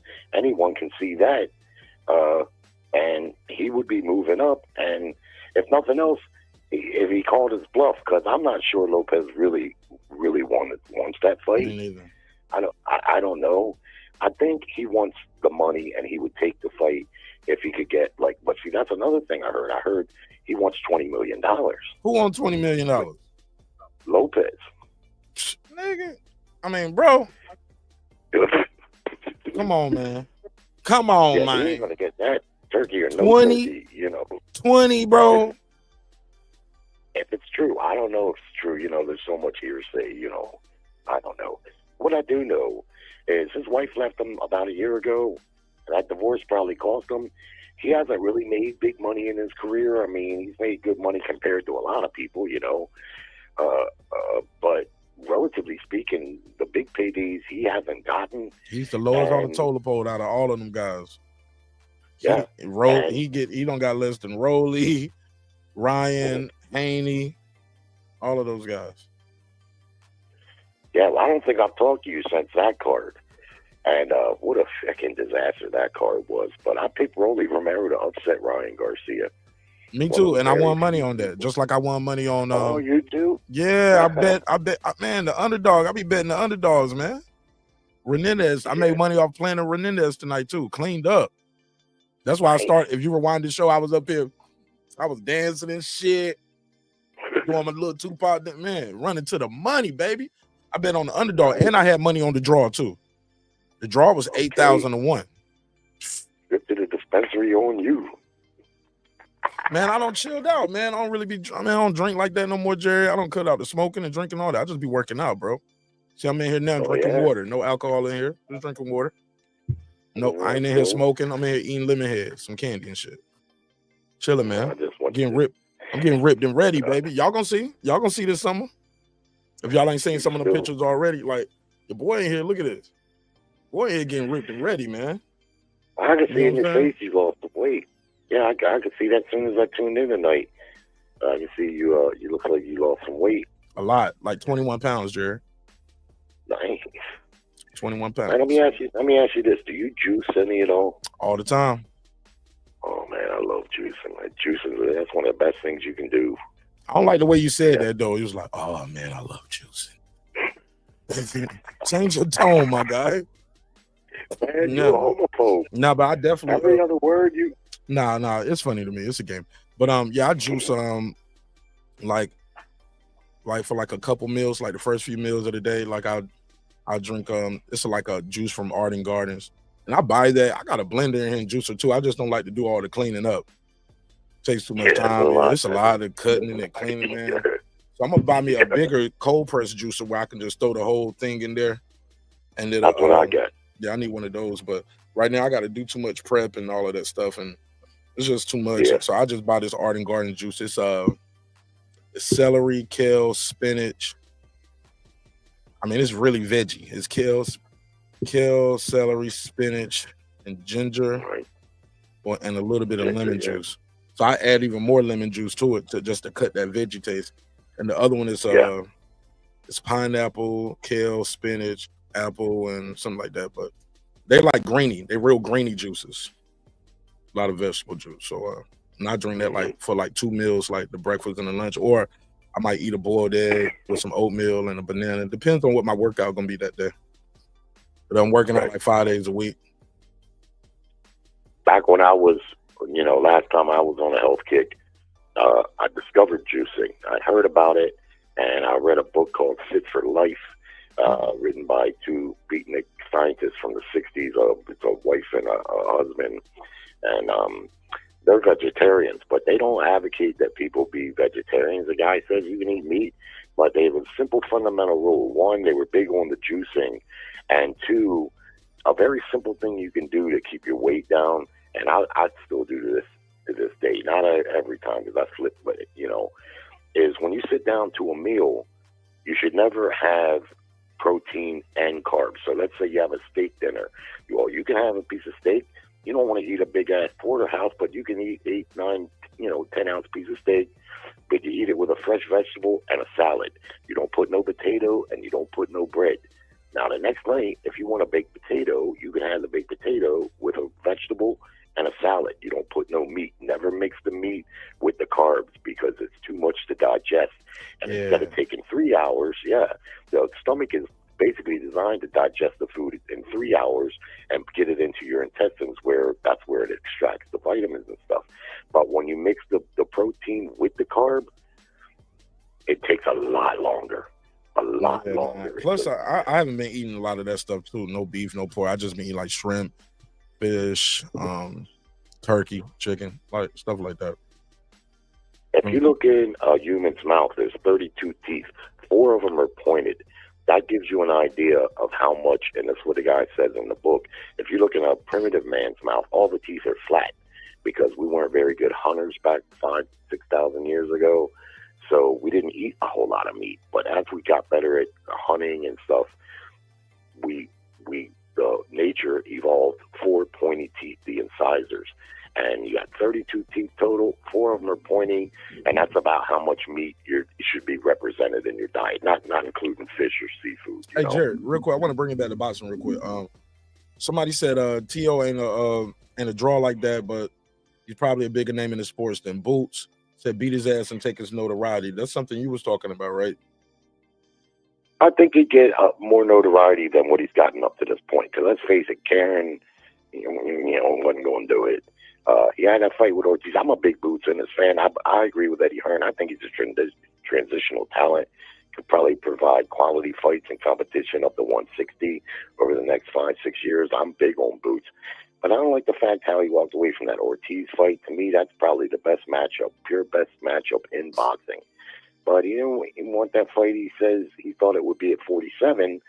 Like he's been under a fucking rock and don't even know what us casual fans know, that what's his name, Ortiz ain't been in welterweight for a good minute now. Right. Why would he think the fight would be at 47? When Ortiz almost died twice, respectfully to him from trying to make that weight.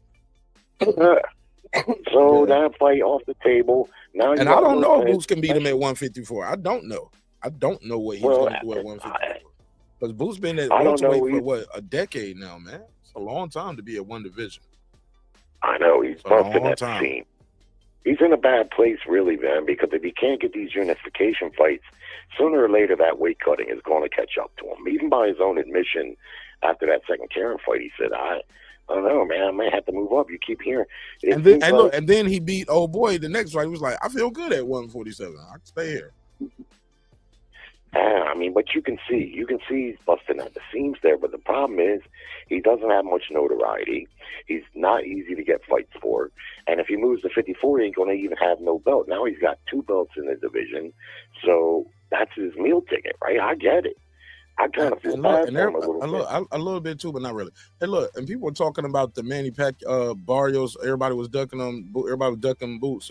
Now we see why Barrios didn't entertain the fight. He had a bigger fight. You get what I'm saying? More money. That's Manny Pacquiao. The money they was offering Norman.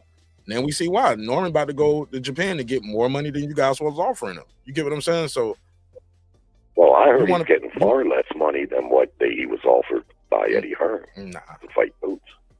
That's not true. Are you sure about that, bro? I'm there. I'm with the guys. I'm in the camp, bro. I'm there. Well, I mean, I'm sure the purses are going to be announced at some degree. We'll be able to find out. But you tell me he's getting more than 1.7 million to go over there. I think by the time they got to that, it wasn't even the fight. He couldn't even make the fight at that point. By the time he got to the 1.7, but that first offer that they was offering, the first few offers. Well, he's gonna be paid very handsomely, bro. And he got like some side deals that he's doing over there while he's in Japan. You know, he's gonna be holding up a Japanese candy bar or something over there. All those little side hustles over there. Yeah, and I heard that shit like that is in play with a lot of fights, man. A lot of people only hear the purse. They don't know what type of endorsements or any type of deals that get made along in the promotion for different things. You know, it might not add up to a ton of money sometimes, but sometimes it may add up. Depends on the market, right? There's a lot of people over there. And they're another one. When they get someone they consider world class, a lot of people go, even if they're not boxing fans, they support it because they just, just to support their countrymen and stuff like that. So I get it. But the thing is for Boots, where it lays down for Boots, to me, is he's a man without an opponent. I don't think the PBC are going to ever match Barrios against him. You see what I'm saying?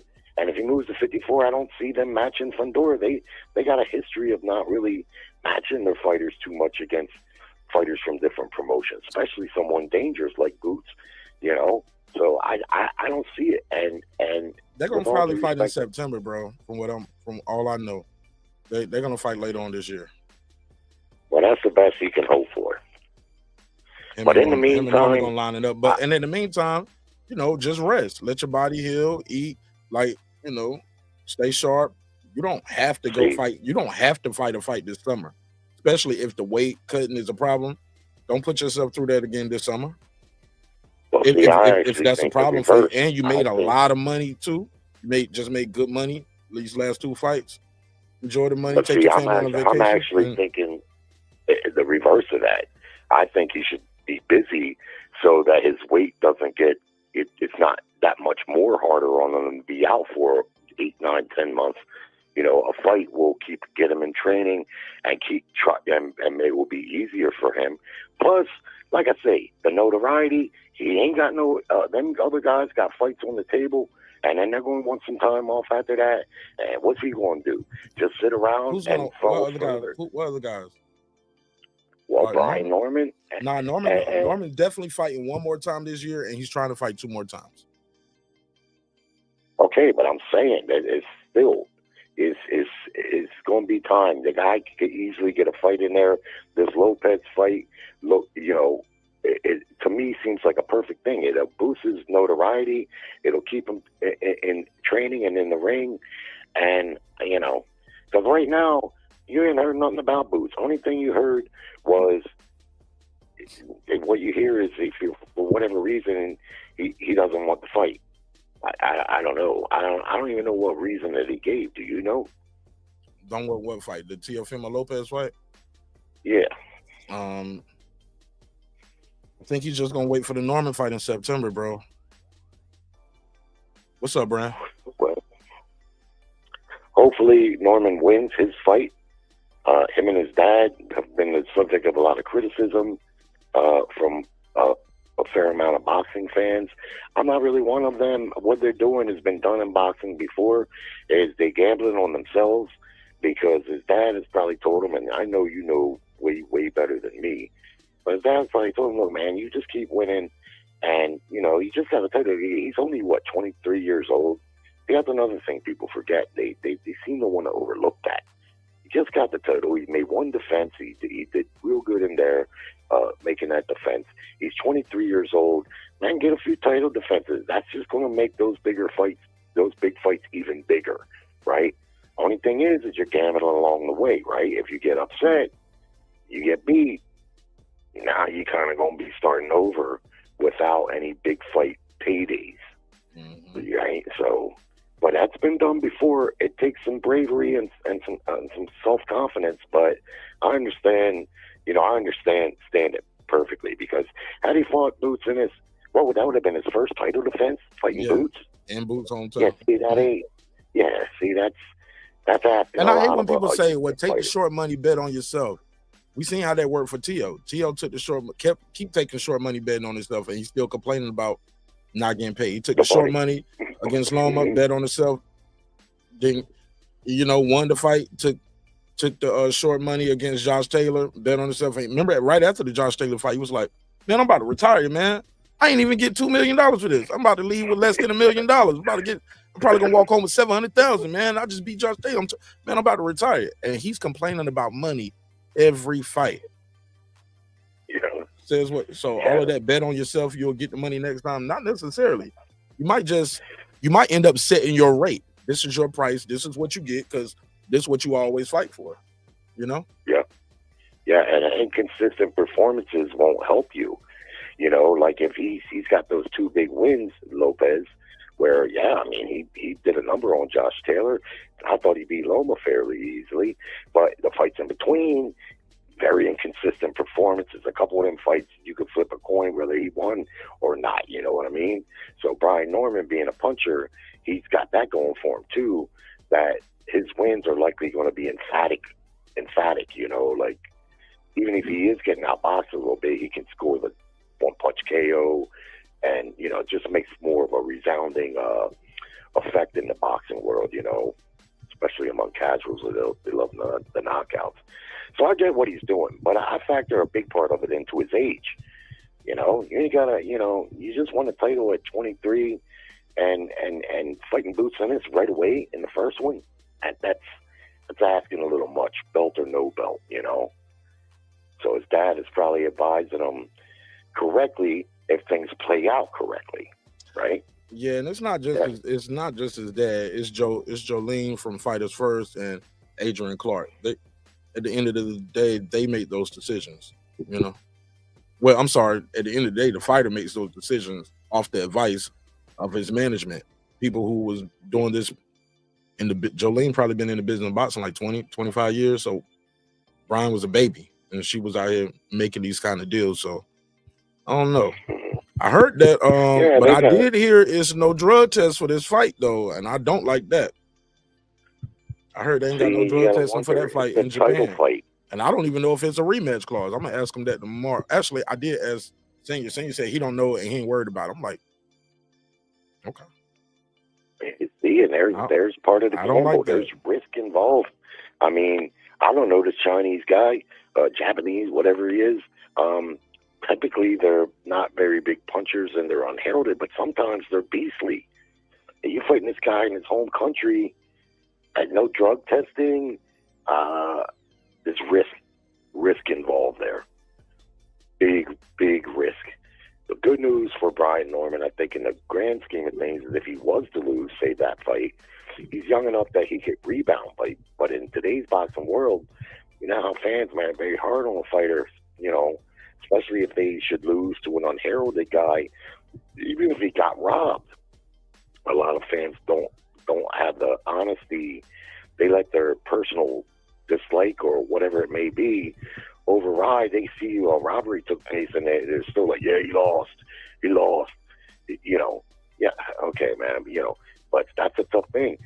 You know, I'm old, Mark, so I'm older, so I come from an era where fighters' fan bases stuck with the fighter. You didn't hear a lot about like that, you know. A lot of times a fighter would lose, and if he fought hard, his fan base would get bigger.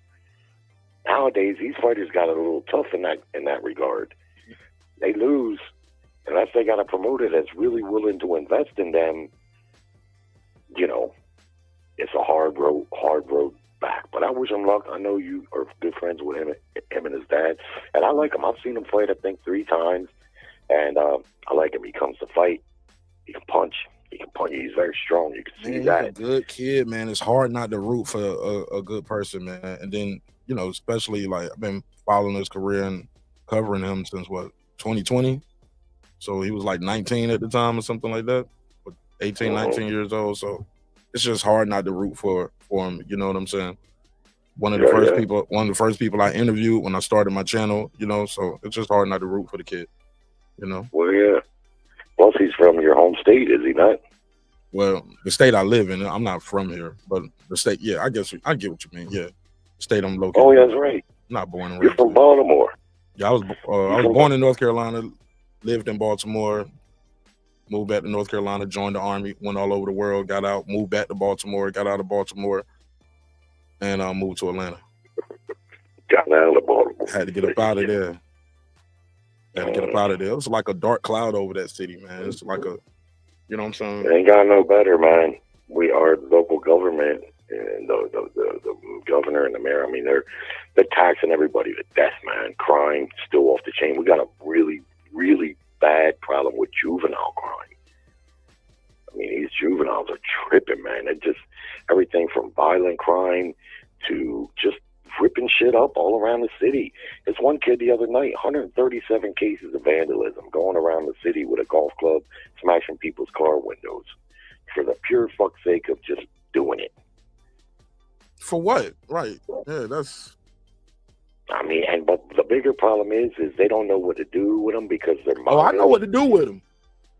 Well, I know what needs to get done to them and what to do with them. Belt to ass. They need belt to ass, but you know, when they start telling parents they're gonna lock them up for whipping kids' ass, that was the beginning of the end, Jerry. Remember they used to have that number that you could call to screen, like you know when you're getting abused, call this number right here. You get your parents locked up, and then you know, man, that was the beginning of the end, man. Whoop them kids' ass. Yeah, belt man. To ass and whoop them early. You used to see ass whippings in the grocery store routinely. Some of the funniest shit you ever seen. Mm-hmm. However, I was abused as a child by my old man, and I got a bunch of redneck fucking non-intellectuals in my family that there's a... You one of them? I'm joking. Now, I'm far more intellectual than most of my relatives, right? I'm a Renaissance man, if you will. But that's enough about me, but what I can tell you is this. The problem with whooping ass on a kid is it's a carnal thing. Once you start beating on something, now you're in the carnal zone. And even if it's your own kid, like my cousin told me one night, her son was cracking on her. Him and his buddy was at the kitchen table. They was cracking on her, and she was getting pissed off. And she went on to him and started whipping his ass. But before you know, he started like screaming and hollering and like, I don't know, fighting back a little bit. But things escalated to where she wound up fucking him up with a frying pan on his ass, right? And that's why that's where, because I'm with you. I definitely believe in discipline. Now, my daughter, she's been an angel. I never had to put a hand on her, but I definitely gave her discipline. She's always respected me in that regard. But when you get physical, now you gotten carnal and things get out of control. And that's why they kind of done away with ass whipping, because too many times the parent would lose sight of what should have been just some discipline and physical reprimanding to turn out to be a pretty hardcore ass whipping, what we call child abuse, right? You feel me on that? Yeah, I was reading the comments. Somebody said them kids gonna Swiss cheese my ass if I come at them with a belt. They got them Glocks with the switch on them. Somebody else said, Keena, Next Generation Sports. He said, Jerry said, I'm a classic man. Man, what happened to that guy? I remember him.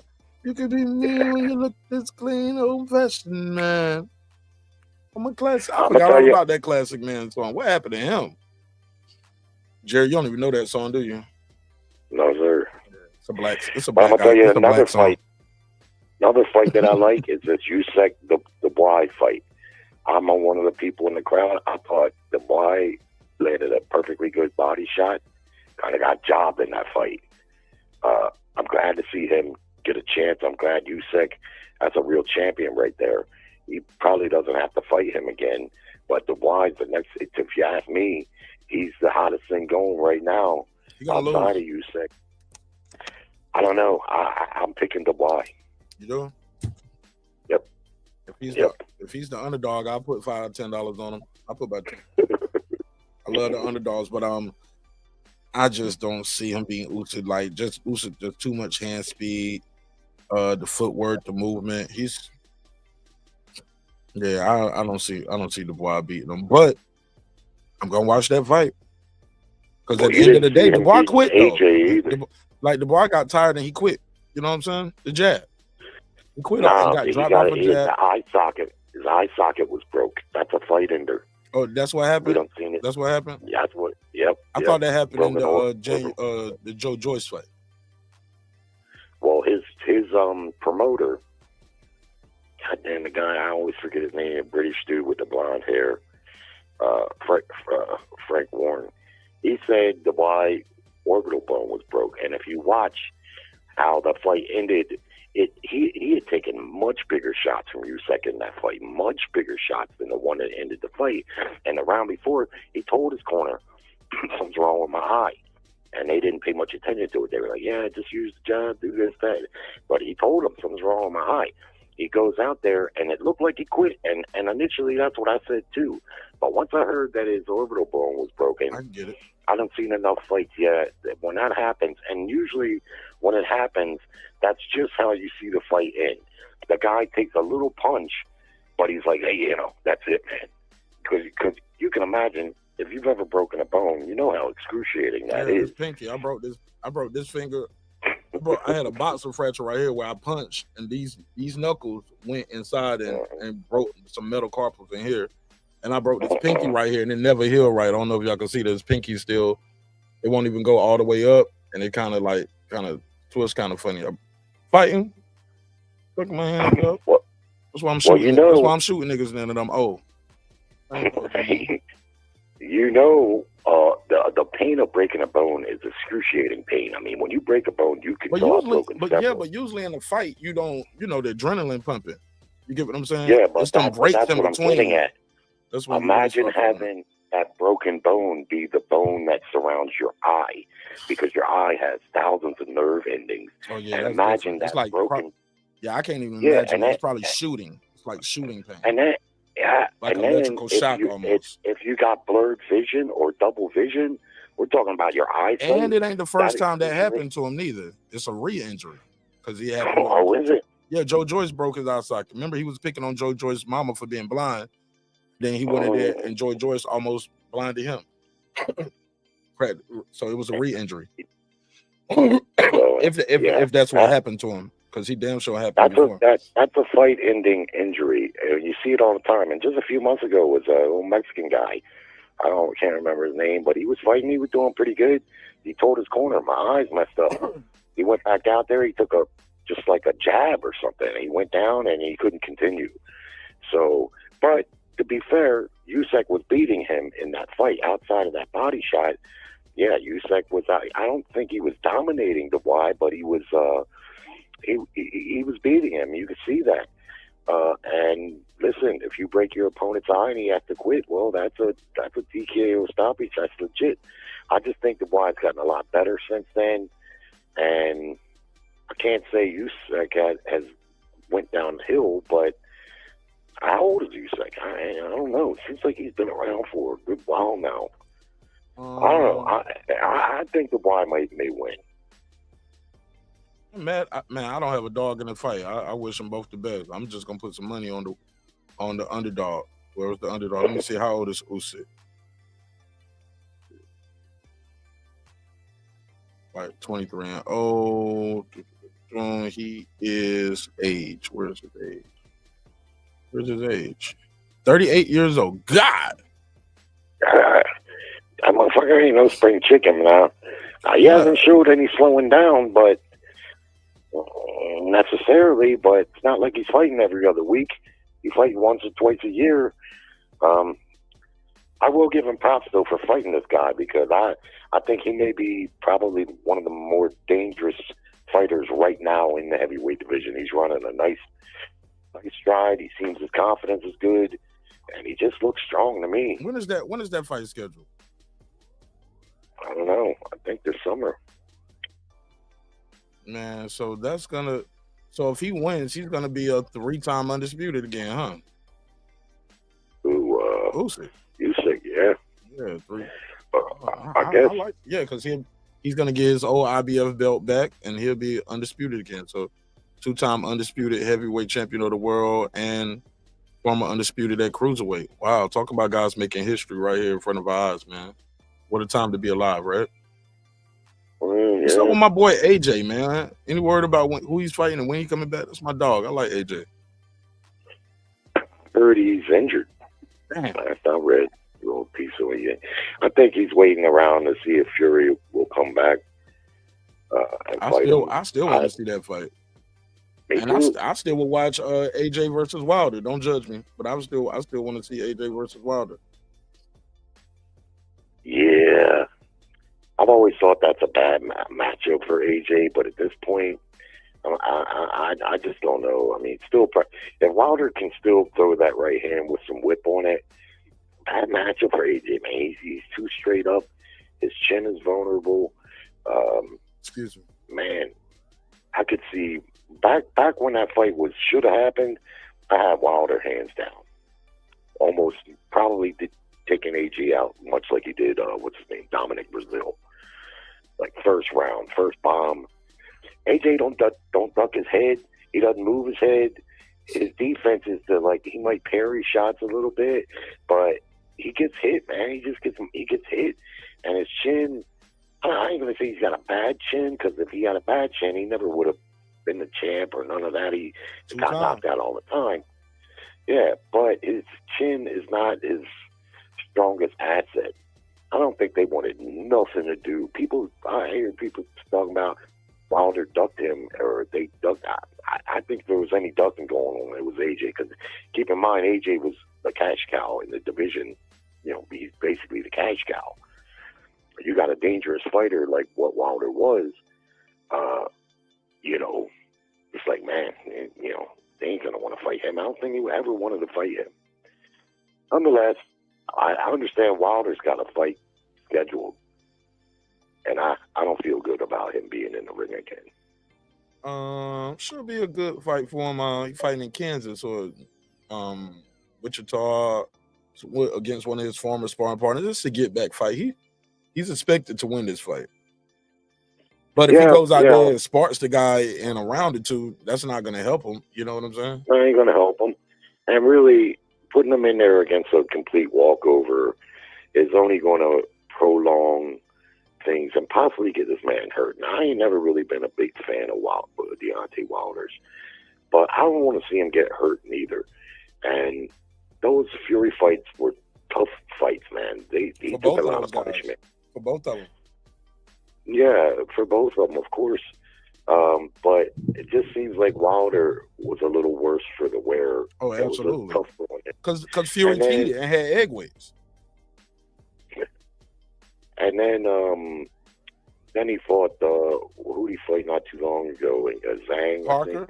Parker was a bad fight for him, and then he got stopped by Zhang. I heard he made $80 million in 2 of those Fury fights.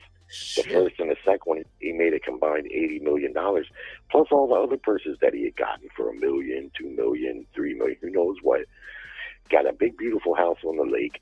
He made his mark in boxing. He had 10 or 11 title defenses. You know, for me, at some point, let it go. Let it go, man. You don't have nothing else to prove. You ought to have plenty of money. And what happened, man? You know, and we've seen how it happens with boxers.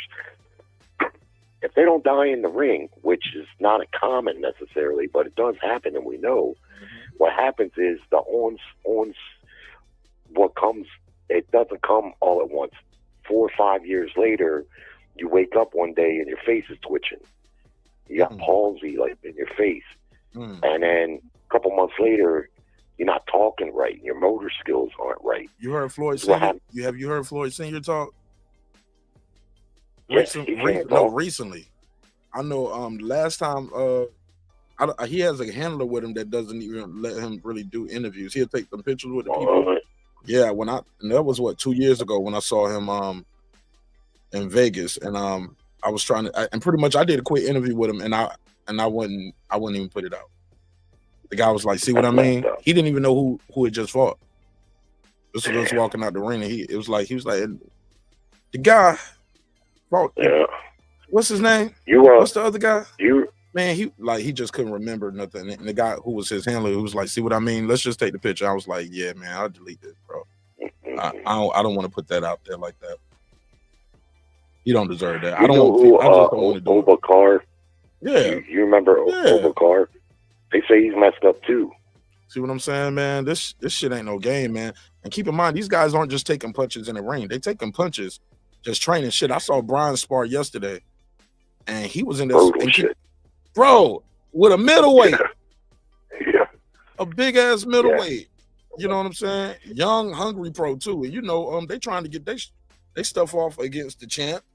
You know what I'm saying? And he's a middleweight. He fights at middleweight. So what? He walking around at what? 80? Might be walking around like 80, 83. What you think? You know what I'm saying? Something like that. Oh yeah. Big ass dude. Let me see. Let me show you a picture of this dude. Let me see. But you know what the funny thing is about fighters and neurological damage is there's no metric for it. You can't say, well, this guy, because you look at like Roberto Duran or Chavez. Duran had a whole lot of fights. So did Chavez. He had even more fights. Those guys took thousands and thousands of punches, yet you don't see any signs of neurological damage. Then you got a fighter like Terry Norris. Oh, my bad. Hold on, Jerry. Hold on. I don't plug the phone. Hold on, my bad. Go ahead. You said you got guys like Terry Norris. Go ahead. Hold up. Can't hear you. I messed up. Hold on. I don't messed up. I messed up, Jerry. Hold on.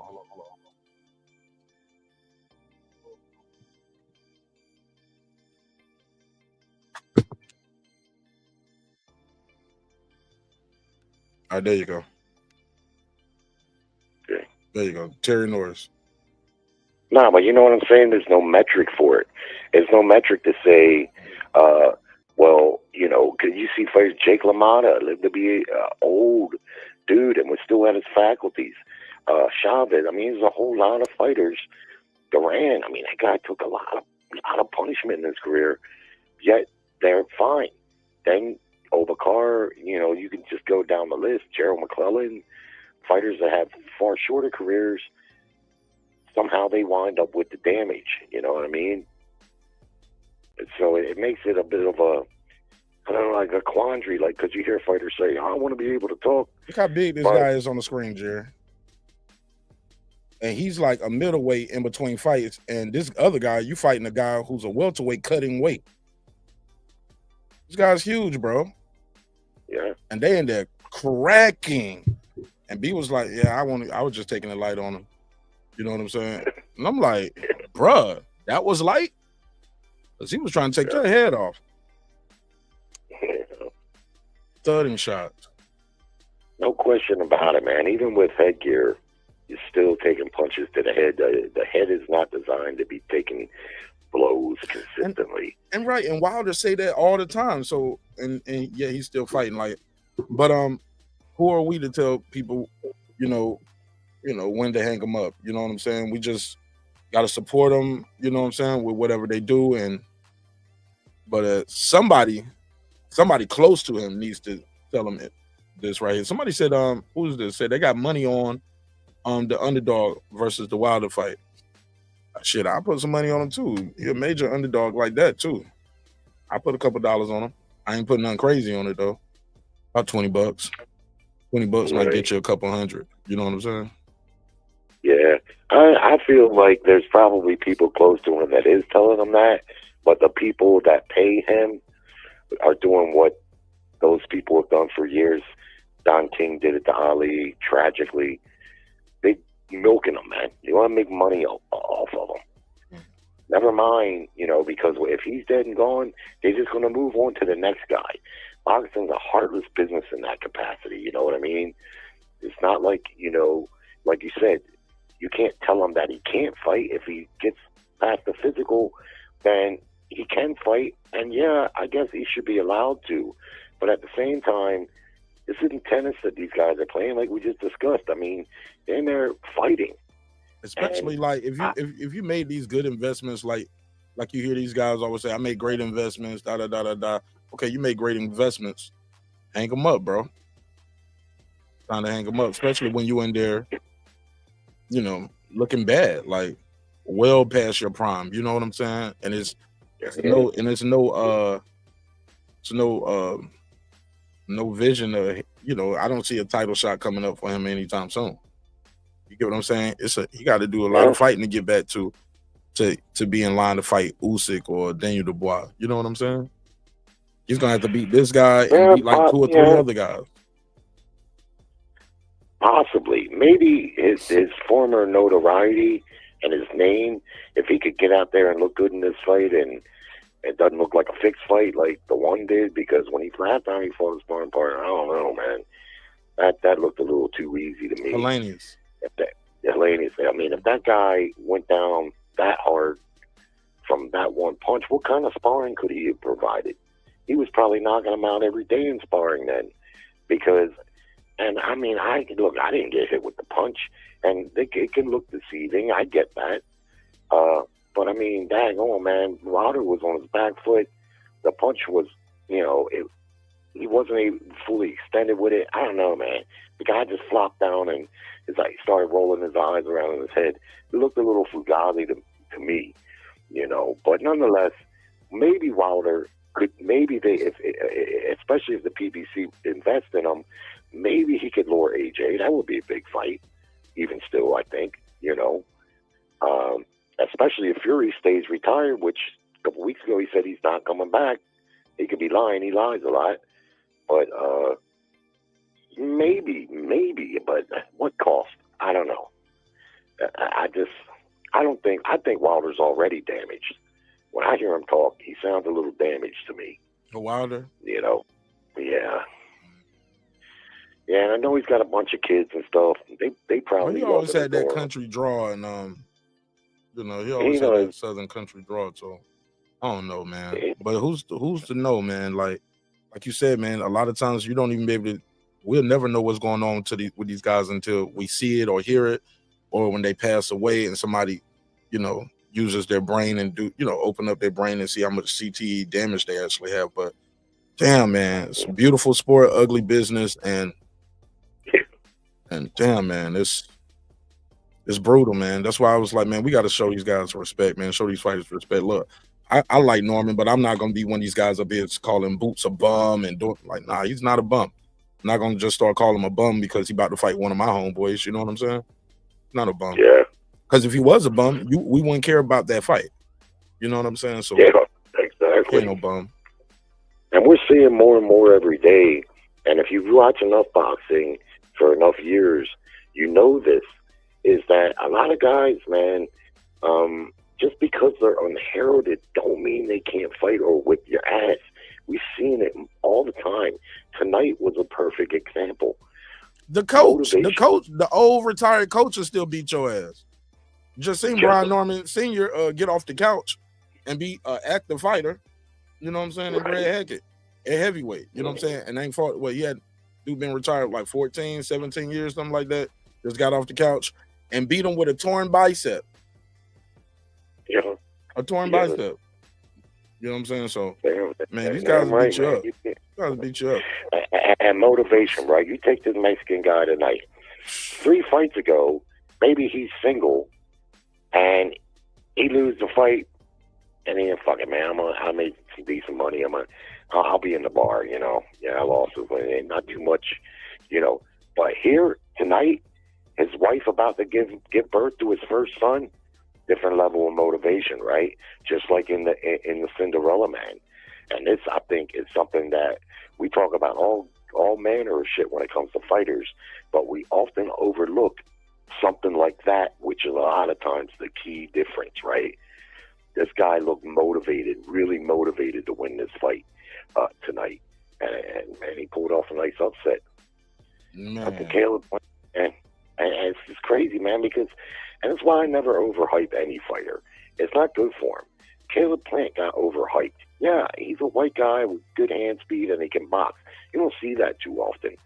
Usually white fighters are either punchers or pressure fighters. Some of them can box like a Usyk or a Plant. So I get it. But was he really ever that good? I just don't know. Losing this fight tonight kind of puts in perspective that. And the way he lost, he got dominated, bro. He looked tired. He looked like he didn't want to be in there. Like he was just ready to go home. Like he had already. And his wife is pregnant too right now too. So. Yeah. You know? Yeah, I know that, but he's made more money. You know what I mean? He's made more money. Silk Plus, I pajamas. think He got them silk pajamas, right? Yeah. Now, I wouldn't say that he was unmotivated, Plant, because it seems like he's he's certainly a very fit guy, like most of these fighters. He took this guy for granted, bro, because this guy got knocked out by a 160-pounder, Elijah Garcia, 2 fights to go, like you were saying. Comes up, he gets a stoppage over a guy who's 5-2. So he, in his mind, you're still this guy right here that lost to this 160-pound guy. You know what I'm saying? Got knocked out in the 8th round. You never fought 12 rounds before, so I'm gonna take you into deep waters. No, you got taken into deep waters. You get what I'm saying? But actually, Caleb Plant was looking tired in round 6, round 7. What's up, Stephen X? He was looking tired in round 6, round 7. You know what I'm saying? So he did. He got hurt by that guy. I don't think he suspected that guy could hurt him. But they said in the fight that he had sparred this guy. He didn't say he was his sparring partner, but he said he had sparred him a few times in preparation for Canelo. And just like we always hear with sparring, he had a version where, you know, he got the better, and the Mexican guy said, yeah, there's a reason they made me leave, you know, and I'm going to show you what that reason was. So I was happy for that dude, man. I'm real happy for him. And I like Caleb Plant. But I also like upsets, and I know you like them when you win some money on them, of course. But you know, that's the thing about boxing, man. You can go from eating beans to eating steak and staying in the penthouse, you know, in one fight. Man, you gotta love that, man. Watching people's life change overnight. This just changed this guy's, you know, this just changed this guy's life, man. This is a big win. He just got that W. I know people be saying, it's a regular belt, it's the Reggie belt, man, whatever. This guy is just he's about to be in the history books of the WBA, and then his family's history and the history books of boxing. He just changed his life, man. Yeah, but I wonder about him in that division. He looks way too small to be at super middleweight to me. He looked like a junior middleweight to Look me. at the top guy. The top guy is a little guy. Canelo ain't the biggest guy. You get what I'm saying? Yeah, but most of the other ones are pretty big. I mean, Plant looked like he was two divisions bigger than him. Didn't matter. It didn't mean nothing.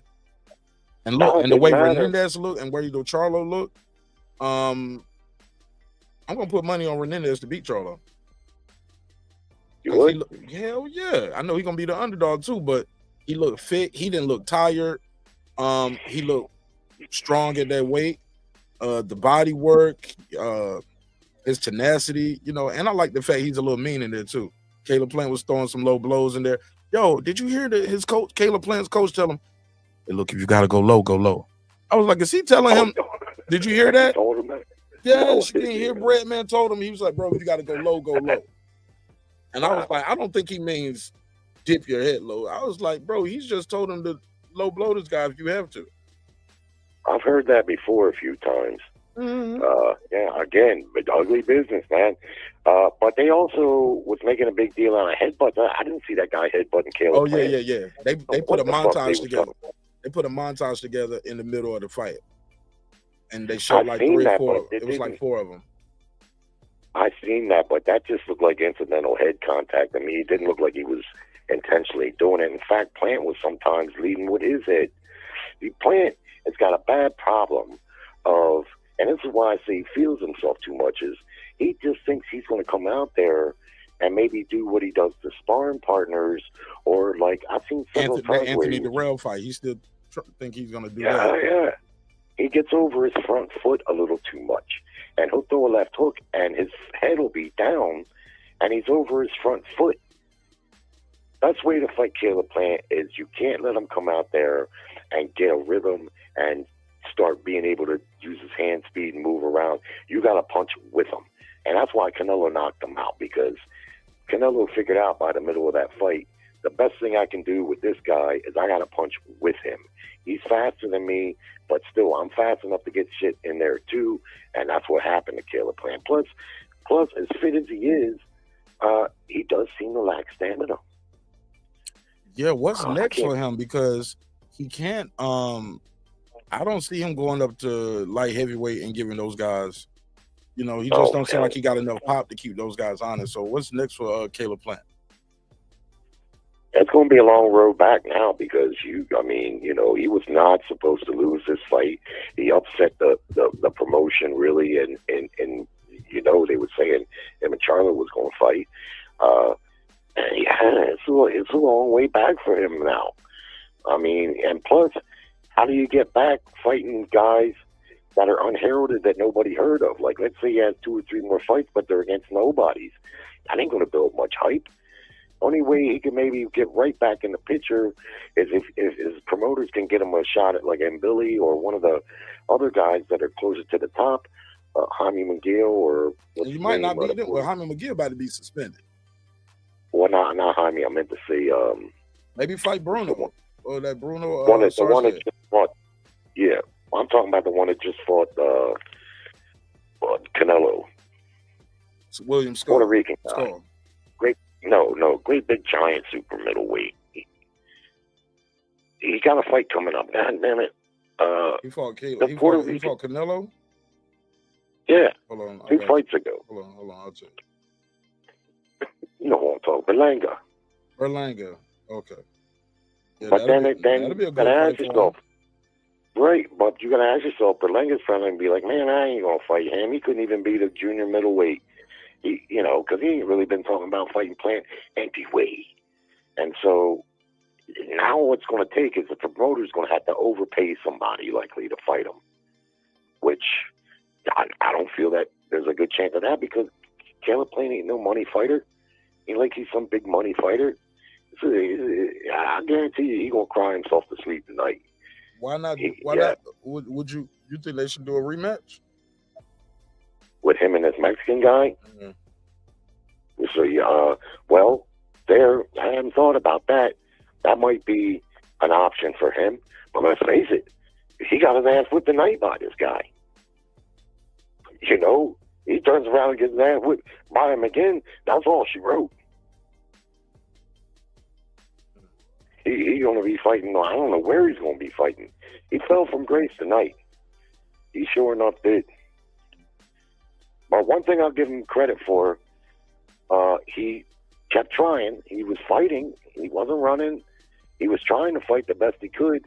And at the end of the fight, he didn't have sour grapes, He said, I thought I maybe could have won. I used the whole ring. He kept saying that as if that was going to win you a fight. Right. I used the whole ring. What the fuck you mean by that? But congratulations. You walked around the whole ring like you had somewhere else to go in the last 36 minutes. You just in there. There's nothing else for you to do. You wasn't fighting the ring, motherfucker. I used the whole ring. But he took it on the chin. I'm sure. Oh, he took it on the chin. He took it to the body. He took it. He took it everywhere. Pause. Yeah, he was getting dinged on, like my boy E Thriller would say. Yeah. I'm sure he was devastated because he knows the impact and how hard it is to maintain your position, and the fight that was on the table in front of him. So, and in spite of that, though, he didn't sit there and make a lot of excuses and, I broke my hand in sparring 3 weeks ago. But something was wrong, though. I felt something was wrong because after that first round, Breadman, his coach, said, "Yeah, man, 10-9. Okay, you just won that with a jab. You can win this whole fight with a jab. We can do that all night." And I was like, I hope not. I want to get some more action. And also, too, I had a mid-round bet too on somebody getting stopped between 7 and 9, and I was almost close, because he almost got Caleb Plant out of there. But then like as the fight was going and he started slowing down, I think at the round, he won round 1, round 2, he lost round 3 clear. Then he goes back to his corner. His corner was like, "Anything I need to know about in there?" I was like, "No, I'm good." He was like, "Okay." I was like, then when your corner start telling you, "Hey, go low," if you like, when he looked like he was about to get stopped in like round 6, he was like, "Look, if you gotta go low, go low, go low." I was like, "Bro, you telling him to come on, bro." I was like, "You supposed to whisper that in his ear or something, man." He was like, or be like, "Remember what we talked about, right?" Or something like, cryptic, go low. Yeah, that's crazy. I've heard that before a few times, though, over the years. Caleb Plant, what he does well. And when he's allowed to do it, I mean, he's going to look pretty good. He's got fast hands, reasonably good movement. He's not quite the boxer, though. I think people get a little bit fooled because he's kind of got quick hands and reasonably good feet. But if you really look, he gets hit in fights. He's not the most defensive boxer that I've ever seen. He's a combination boxer, puncher, mostly boxer, I guess. He can whack if he catches you right. He has to catch you right. He got Darrell out of there with a beautiful left hook, double left hook combo. But if you think about it, who else has he done that to? Nobody. Yeah, he ain't like he's just knocking people out all over the place, or really even getting mad stoppages. But I like Caleb. Like I say, I like the fact that he didn't make excuses, because the reality is, and especially being in Norman's camp, fighters get injured. They oftentimes fight injured. But my thing is, and always has been, you can't use it as an excuse, man, because you signed on the fight. You made the weight. If you made the weight and you took the fight and you passed the physical, because that man across the ring is probably injured too, you see? So once you sign on for the fight, it's just not cool to sit there and say, well, this happened. Like when Tyson said he broke his back, I believe him. I believe he probably did have a hairline fracture in his back. What is it? Hold on, is it? What up? Hold on, where my drop at? Where is it? Me. Where is it at? Where is it at? What do you mean by that? Your back is broken. What, a vertebrae or what portion? Spinal. No, spinal. That's class. That'll never get old. Spinal. As if that was a word, or if that was a condition. What you mean, a vertebrae is a... No. Spinal. Hold on. What do you mean by that? Your back is broken. What, a vertebrae or what portion? Spinal. He said a vertebrae or what? Like what portion? Spinal. And he's standing up. Keep in mind, he's standing up and fought the whole fight. Well, let me ask you a question. Do you believe that that's true? Well, he broke his back. I can believe it. Yeah, I can believe it. No, he got a slip disc or something, man. You're not going to stand up with a broken back, bro. I had a hairline fracture in my foot for about 6 months, and I was walking. I had a little pain and discomfort from a time hairline to time. fracture is not the same thing as a broken back. Spinal. Well, technically it is. I mean, your foot and your back is not the same, and you're not going to do a 12-round boxing match, bro, with a broken back. Well, broken back, Jerry. I think he might have had a slip disc. You get what I'm saying, or something like that. Spinal. Spinal, bro. He just put the stamp on it there when he said that. That's such a great write-up. So, Yo, you know, let me say this real quick too. If you guys, let me say this before I forget. Wise Sports Betting. Check her channel out. It's a sister who does sport betting on all events, not just boxing. But check her out, man, and get some good picks over there. Get some good picks, make you a couple dollars. But I follow her channel. I found her by accident too, and I'm so glad I did. Super dope channel. And she always bet. She got some bets over there. She be just going through them to, all right, so we got this one today. All right, this the over, this the under, this the odds, the point spread. And I learned a lot about betting over there too. But yeah, Wild Sports Betting. Check her out over there. Tell her Martin Nash sent you from the neighborhood. But she said she had she won money on the, I think me and you the only two people that pulled up that hit on that. I don't know why people didn't bet on that guy. Like great odds. So she bet on him. She won, but she said she had money on the draw too. That draw was like plus 8,000, man. I had to take that.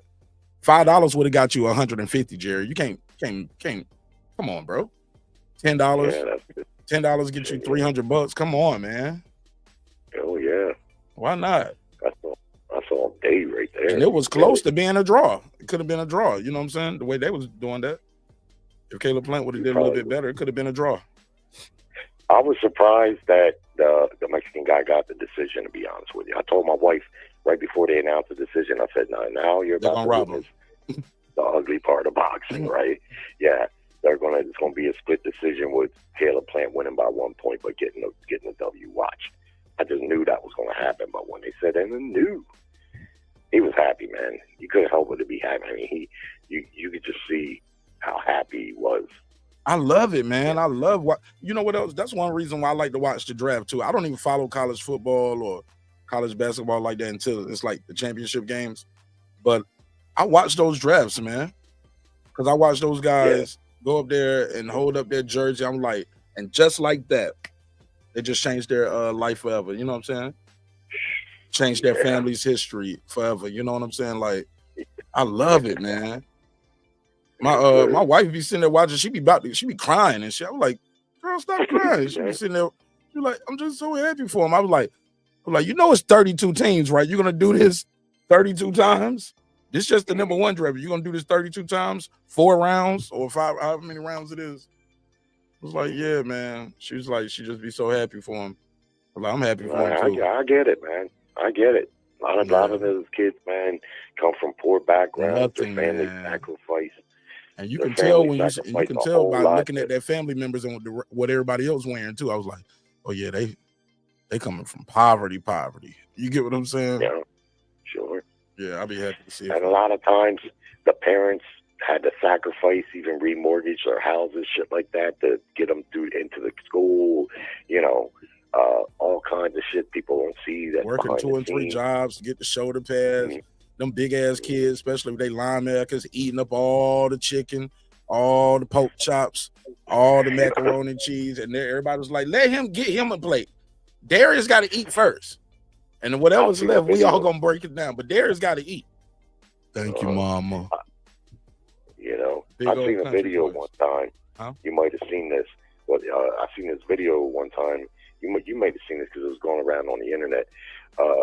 The white guy was a Major League Baseball pitcher, right? He was a youngin', but he was really good, and he wound up signing for a big contract. And he made a video. He went to his parents' home, and he paid off their house note and paid off all their debt.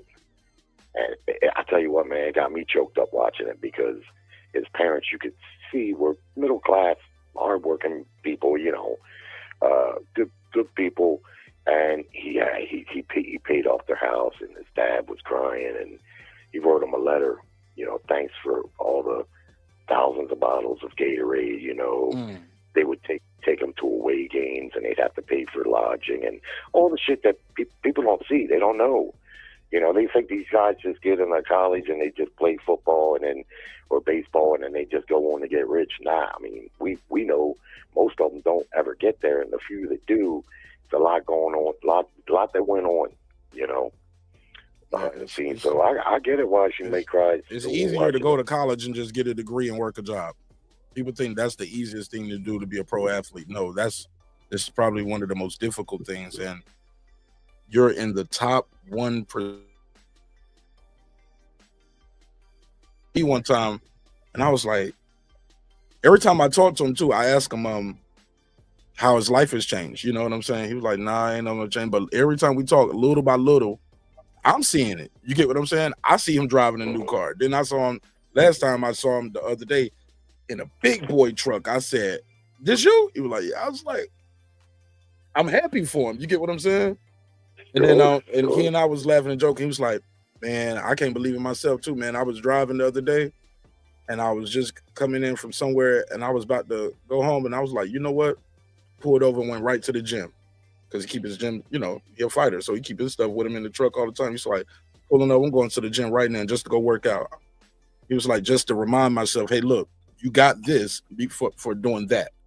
You get what I'm saying? Never forget, everything you got come from boxing. And whenever every chance I get, man, I'm driving by. If I pass the boxing gym, so I'm like, shoot, let me just pull over real quick, go in there, put this shit on and do a couple miles or hit the bag or go in there and work out. So, but we talk about how his life has changed and how people come up to him and ask him for advice. And I don't think it still hit him because I was like, man, special, man. You don't realize how special he like. He does now. He get it. But who was with us? It was some other coach. He was like, I mean, well, he's on his way to being special. We don't know how. I was like, no. I said, last time I looked around, he's the only world champion in his gym. He's the only world champion in the state of Georgia. You get what I'm saying?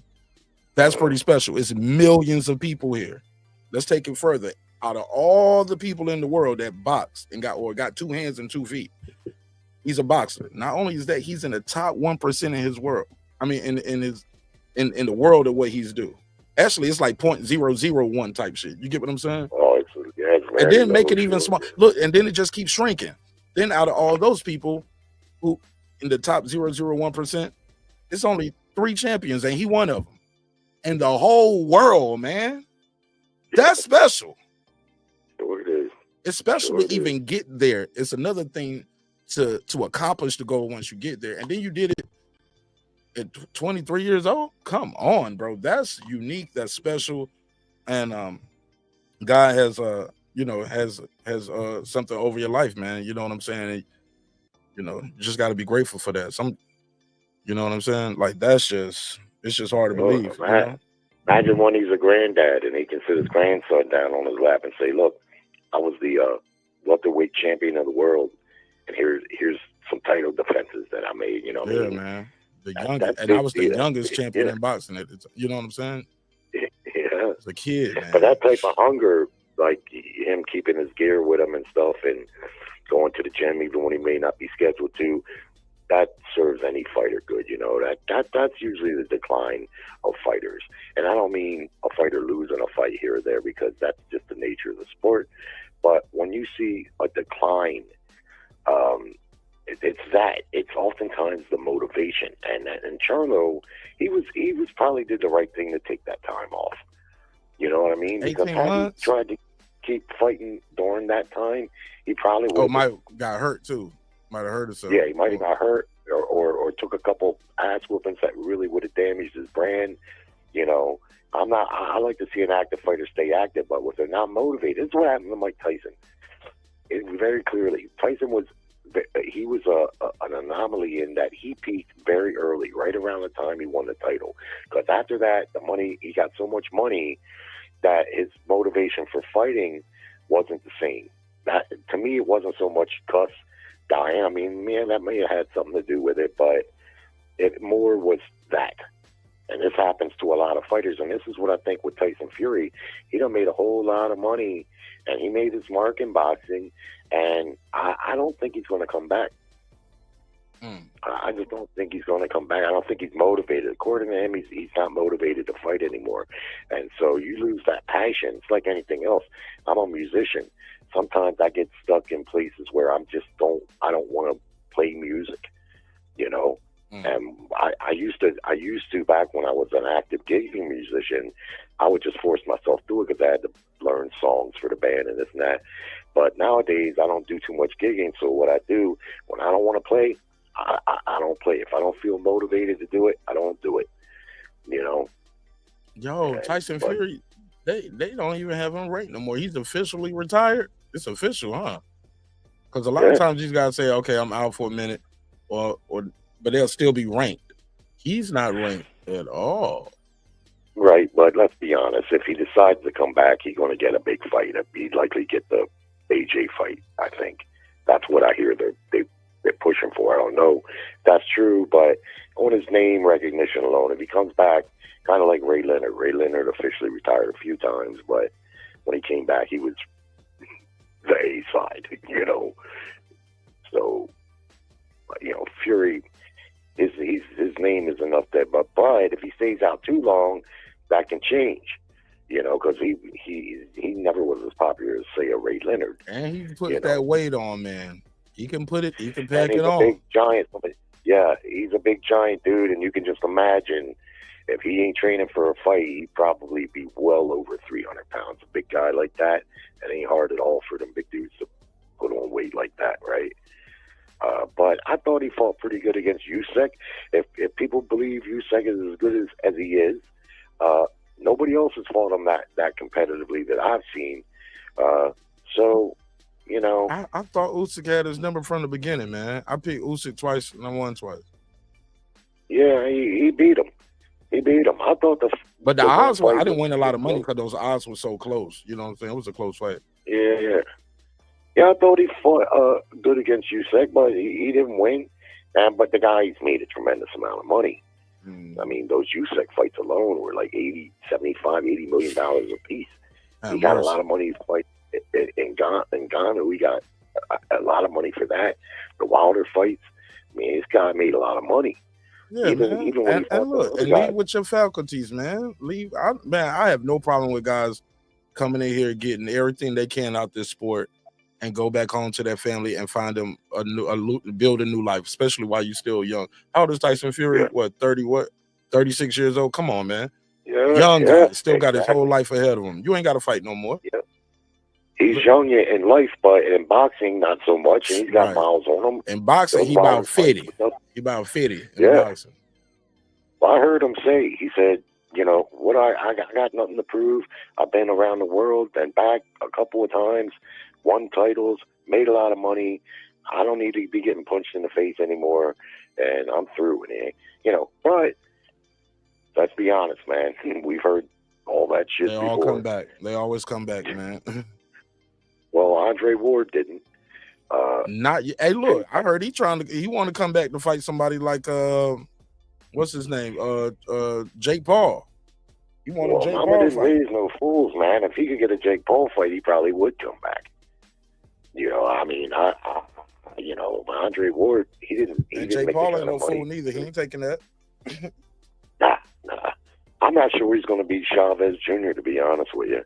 And I know Chavez in the boxing world, Jr. is not a very highly regarded fighter, but he does have a boxing pedigree to a degree. And the only fighter that Jake Paul's ever fought that could box any was Fury's brother or cousin, and he lost.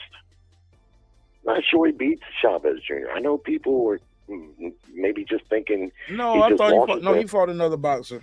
He fought what's the dude name? I'm gonna tell you his name in a second. He fought another boxer, but low Noah didn't he? Hold on, Jake Paul. Let me see. Boxer rat. Fought Mike Tyson. Yeah, that's when I fell off with him, and I always been on his side a little bit, but that fight was junk, fugazi, fake, straight up fake fight. Mike Tyson 3 weeks prior to that fight in training looked just like his old self. Oh, Andre August. But never heard of him.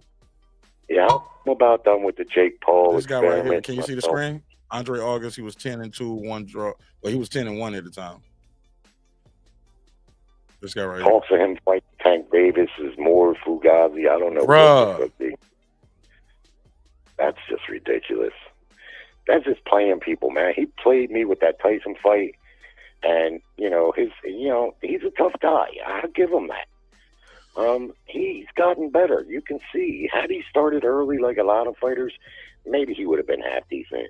But I still get the impression if they put him in, even Ward, Andre Ward, who is arguably probably smaller. Ward's probably gotten bigger since he retired, but still, he's probably a little smaller than Jake Paul. I've been out of the ring now for, what 5 years, more or so? I don't know, been a while. He wouldn't beat Andre Ward, did he? I can't see that happening, even at this point. Because Ward retired at what, 33? So he was young. Yeah. He was young, man. Well, my point is, some fighters do retire, and that's that. Hagler, of course, Hagler had a career at that point, and he was disgusted with boxing. But some of them do, but you're right, most of them don't. And the money lures them back, right? But I don't know. In Tyson Fury's case, you know, if I made so much money that, I don't know, the money it would take to get him to come back, I wouldn't rule it out. But, you know, plus he's a master at saying shit and then doing the opposite. Oh. Fury. You know, my grandpa would say he's got more shit with him than a herd of cattle. Yeah. So he's pretty much math. He was 33. Who? Ward.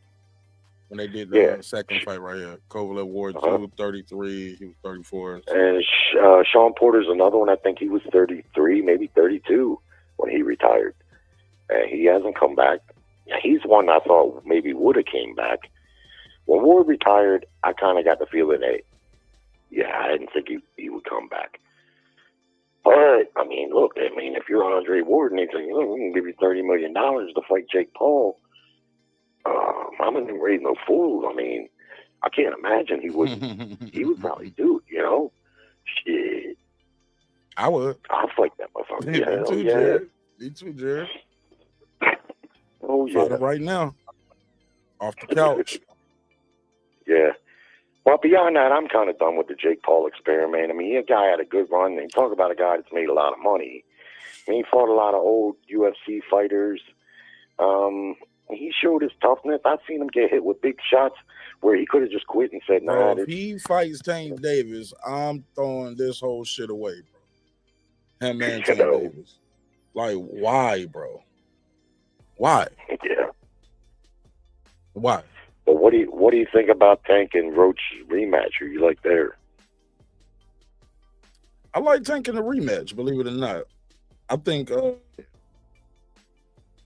Roach, that's the best he's gonna fight. And I think he fought his best and Tank probably fought his worst. I think Tank took him a little lightly, and was playing around too much, waiting for his power to bail him out. But I want to count out Roach though, man. I'm gonna bet on Roach because he's the underdog. So I will bet. I'm gonna put the money on the underdog because he was catching Tank with some shots, punching in between shots, catching Tank off balance. Tank looked surprised. Didn't look hurt, but he just looked surprised and caught off guard. And he might catch Tank lunging in with that left because Tank does lunge sometimes with his straight left. Sure does. And I'll tell you what impressed me most. Tank has a couple tells too. I was noticing. I saw somebody do a fight breakdown, and they was like, when Tank has his hands up, he's not about to punch. Yeah, he's up, he's not gonna punch. But when his hands are down, he's gonna punch. And it was like Roach picked up on that too. Now, you saw that breakdown too? No, but I've seen that with Tank. When he puts his high guard up, he might jab a little, but he doesn't. He's not looking to throw power punches. That for whatever reason, he just puts himself in that position to be in defensive mode. But what impressed me most about Roach and why I think he won the fight is because Tank Davis hit him in that fight, man. With punches he's knocked plenty of people out with. But Roach took them punches, man. Wasn't like he didn't get hit some in that fight, because he did. And the 10th round especially, Tank landed a big shot on him. And he just took it. You know? So, and we've seen in boxing, man, sometimes no matter how badass you are, this other guy's got your number for whatever reason. He's just a little sharper than you. He can box a little bit better than you. And in this case, he can take your punches. That's the thing, you know. That doesn't mean you won't take them every time, though, you know, because Tank is a KO puncher. So it's a good matchup. I'm glad they're going to run it right back. And You know, I don't really root for anybody, but yeah, I don't have a dog in this fight either. I just hope it's a good fight, it's competitive, and that's what we got to stop doing with boxing too. Like people shitting on this fight, man, before it happened. I mean, crapping all over it, and turned out it ended up being a very good fight. And boxing is one of those things you don't know until you see the fight. So, and you can't go back and buy it later to support the event afterwards. So you just gotta support the event. You know what I'm saying? Support these fighters. And when Teofimo fought Kambosos, I remember him getting ragged on like crazy because he was just coming off of the Loma fight. Nobody really had heard much or even knew about George Kambosos, and people were shitting all over that fight. There's a million cases of that. People were shitting on this card tonight, like saying this is a useless card. You know, what's the point? You know, because the favorites were so heavily favored.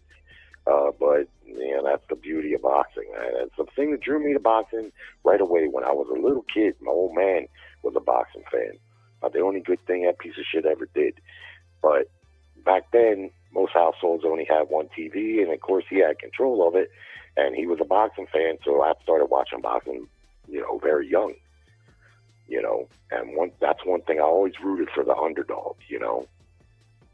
Nowadays, for years, I don't really root for anybody. I just, like you say, I just want to see a good fight with a fair outcome. That's what I root for, you know. Okay, Next Generation Combat Sports TV, shout out to my guy Keena. He said Plant said it was a rematch clause against Resendiz, so we might be seeing that again. But they didn't talk nothing about it at the end of it. Maybe they just spoke about it in the post-fight presser, but yeah, I don't know. I don't know if anybody wanted to see it again though, because he lost clearly to most people watching. That's why a split decision. People were like, how could you give Caleb Plant that fight? And I said, like you was talking about when you was with your wife. Like, oh, yeah. Here comes the bullshit. Watch this. Yeah, I just knew that, but they got it right, man, and that's what I like to see, right? Yeah, I thought it was a pretty good fight. It wasn't a barn burner. Like, you just got to see that again. But more poignantly is if you're Caleb Plant, you want to run right up in there with that kid. Can he do better than that, though? Oh, here we go. Let's see this right here. Well, he might have to, like you say. Hold on. And it might be the best money for him. I'm down for anything. I'd go right into the Charlo. I'm down for anything. I'd go right into the Charlo fight, but we got a rematch clause, so, I'm more than willing to run it right back.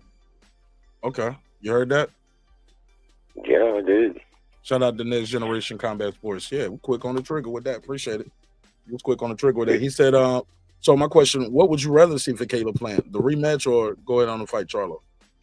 Or should Resendiz get Charlo fight? That's a damn good question. If I had my druthers, I'd probably rather see Plant and Charlo, just because. But if you're Plant, you may have to run that back and right that wrong, man, because in the eyes of the boxing community, he lost a lot of street cred tonight losing to that guy. I'm happy for Resendiz, but still, let's face it, man, Plant was a huge favorite in that fight. Well, you said you won $150 on a $5 bet. No. I want more than that. That's what. No, I was just saying the draw. I put $10 on the draw. I put $5 on the draw. Then I thought about it. I said, man, go and put another $5. So I put $10 on the draw. That would have won me $300. But it was like $5 and $5. I had two $5 bets on the draw. Okay. I won a little bit more than 150 on Resendiz. He was a plus 1100. So I bet for him to win, and I bet for him to win by decision. So I won double. Yeah, man. He might have very little option, because it looks like the Charlo fight won't be an option. I know this card tonight was supposed to set up that fight, but Charlo's energy, he didn't really talk about it at all, really. I don't know. It seemed like he couldn't get done kissing Caleb Plant's ass. And I'm like, dude, this is the guy that smacked the spark off your chin not that long ago. Bro. I mean, in front of God and country. Well, what are you up there telling them? I'm a fan of yours and shit like that. Fuck that, man. What happened to all that lying talk? So it's probably safe to say that Charlo, he's going to need a few fights. To be fair, probably going to need a few fights, if nothing else, to get in top physical form and get all of his confidence back. Because him and his brother, they strike me as like a lot of fighters, but he may be a little more so than some. They got to feel confident. They really need the confidence factor to implement what they do. That's what happened to his brother in the Canelo fight. I think he could have did a lot better, but he just didn't. He didn't believe he could do better, I don't think. So he didn't really try, you know. A few times that he tried, he was able to get off on Canelo with some good shots, but it was just too much. I don't know. The moment was too big for him. But yeah, Plant, he may have to fight that guy again. But here's the downside to that. He fights this guy again and loses. That's a wrap. He'll be fighting for 60 grand maybe This camp on undercards if lucky. So you think he should? The best thing for his career is to go ahead and fight Charlo again. I mean, fight Charlo and get the more money for Charlo versus fighting Resendiz trying to get his title back. Man, I don't really know, Mark. At this point, I'm still reeling of him getting his ass whipped by this guy tonight. And the way he lost. Yeah, I don't know what to tell him. He's gonna be. I guarantee you, his mind's probably racing right now. I don't know if he can beat this guy, but I think he possibly could beat Charlo. I think both of them could probably beat Charlo.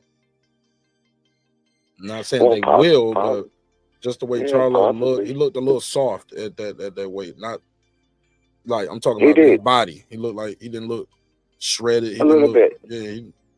Yeah, compared to what we've seen him in the past, but to me, that's a matter of a couple fights. The best thing they can do with Charlo right now is get him back in there with somebody slightly better than Cornflake.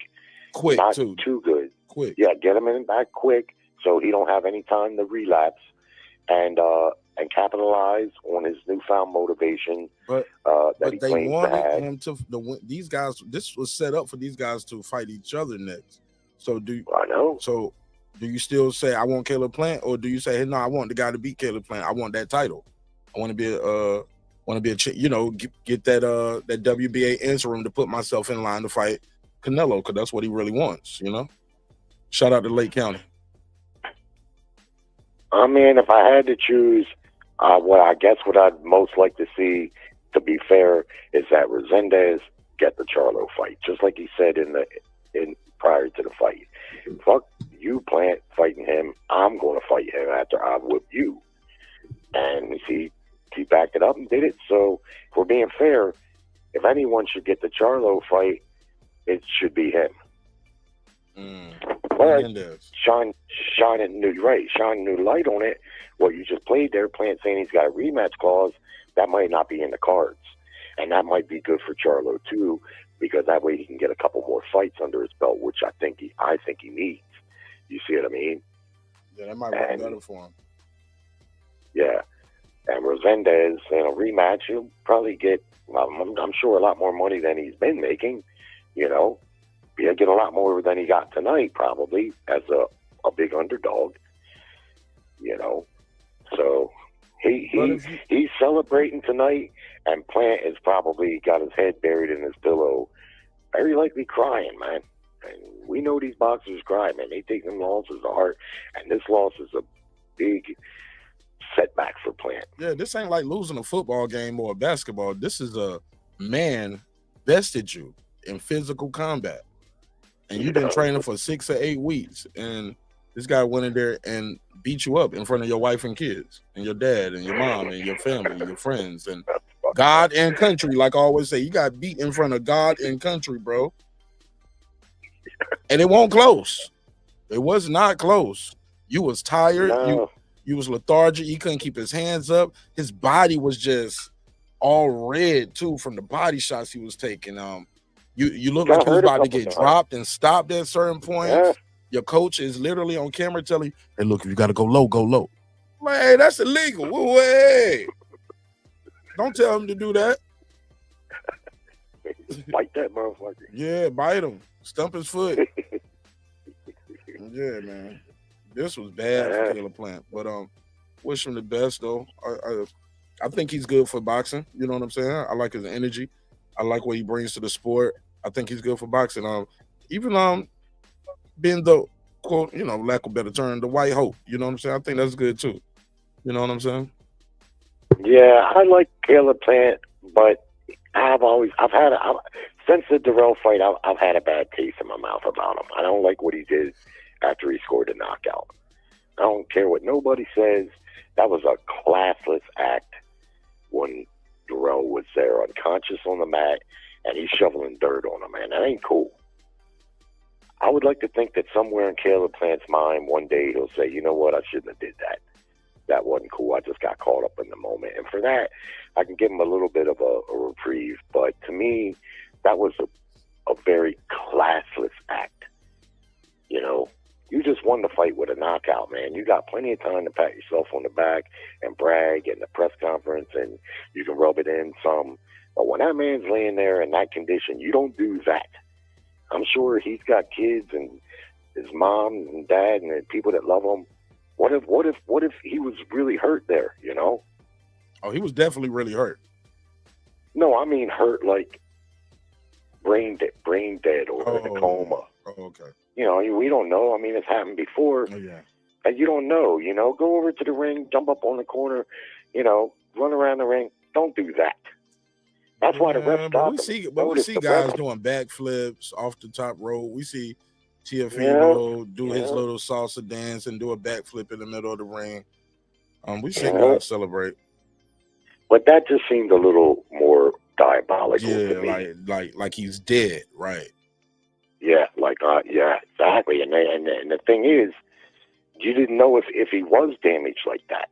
What if he really hurt him? How would you feel then after doing something like that? Would you want your kids to see you behaving like that? I know boxing's a brutal sport, but it's still a sport, man. Show some sportsmanship. You just proved your point with it. Right. Yeah. You know what? It could have been that bad blood too, because the dude was said about I won't lose to a white guy or something like that, or he was like I said, I didn't say it. It could have been some of that. He said he never. He said he never said it. And then the video came out. And then the video came out. Oh, there's a video of it? Yeah, it's a video. He was like, anybody can find that video. I'll pay you this. I'll pay you $5,000. Let me see, Anthony Darrell. And I like Anthony Darrell. He's a good dude. It gave me a good interview when we chopped it up. You ever saw my Anthony Darrell interview? I don't know if I heard it, but you should look it up. Him and his brother, they used to be kind of like the Charlos a little bit. I mean, they were both pretty good fighters. Always came to fight. He wasn't doing half bad against Plant. He was doing pretty good. Got caught, beautiful left hook. Like I say, man, for me personally, I don't close the book on him for doing it or Plant, and I don't close the book. I don't like if he did say that. No, I don't like that either. I don't like that type of shit. But I ain't closed the book on Darrell neither. But I'm just saying, sometimes karma can come back in a ways that this guy might have shoveled dirt on Plant's career tonight. You know what I mean? Yeah, he might have buried his career with that loss tonight. Charlo fight almost certainly off the table. There ain't no big names at the super middleweight division, and he can't, like you said, he can't punch hard enough to go up to light heavyweight. Yeah, he took a hit to the tax bracket tonight for sure. And he probably sitting there wondering, man, how did this little son of a bitch whip my ass? Here you go. The punch is like, man, I accept my quick pay in 10,000. Punch from Boston. They did a clip of it. Here we go. And here it goes. He's like, give me my $1,000, my 10,000. Here we go.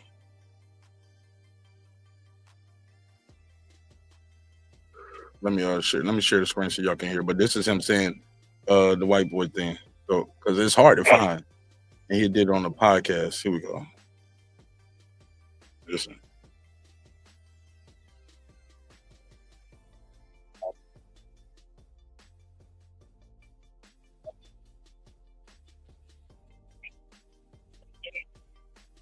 Well, he started out with saying nobody can't beat me, but here we go.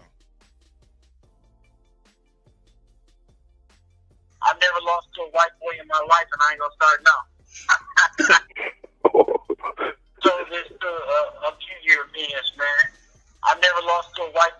wife, and I ain't gonna start now. I'll never be whooped by a white boy. Let me know. I'll give you $10,000. All right. There you have it. You heard it, right? Yeah, I believe you when you told me, but yeah, hearing it, yeah, I know I don't like that sort of shit, and you know that. But it usually a lot of times don't work out. It didn't work out good for him.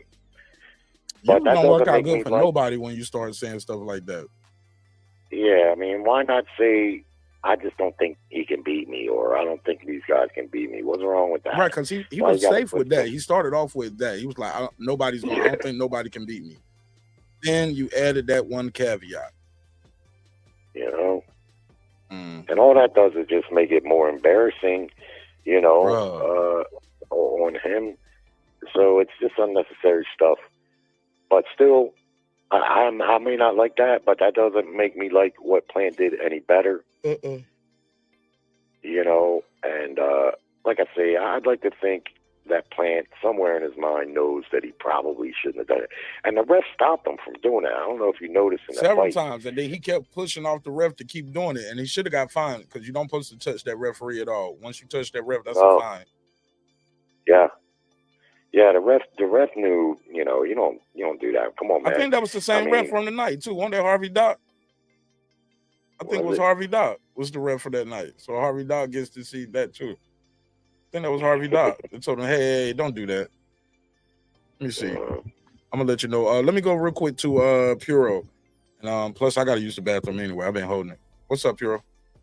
What up, Mark? Can you hear me? Yeah, loud and clear. Cool. What up, Puro? Hey, how you doing, Jerry? Long time since we had a late night boxing show over here, huh? Right, it's been a minute, man. I thought you didn't like boxing no more. I don't like arguing with people on the internet that much no more. It's getting boring. Talk to me. How are you? I'm doing okay, Mark. I'm doing mighty swell, mighty swell. How about yourself? I'm always good, brother. Talk to me. Cool. Yeah, good fights tonight. Was it just me or was Charlo sweating like profusely? What'd you think of the Charlo fight there, Mark? Man, I've been talking about this shit for 3 hours, Pure. I gotta go pee real quick. Go. I gotta go pee in the potty. I'll be right back. Go. I thought he started off slow. I didn't think he looked as sharp as he usually do. His jab picked up around 4. And he got the job done. You know what I'm saying? But I don't know if that Charlo is gonna beat Resendiz or Caleb Plant. You know what I'm saying? But and he looked soft around the body, around the middle. He usually is shredded and chiseled, but even when he blows up in weight after he weighs in, but he just didn't look like he normally looks, all chiseled. But he fought lower opposition and did what he was supposed to do. I'll be right back. Yeah, what you think about that fight, Jerry? Yeah, we've been discussing.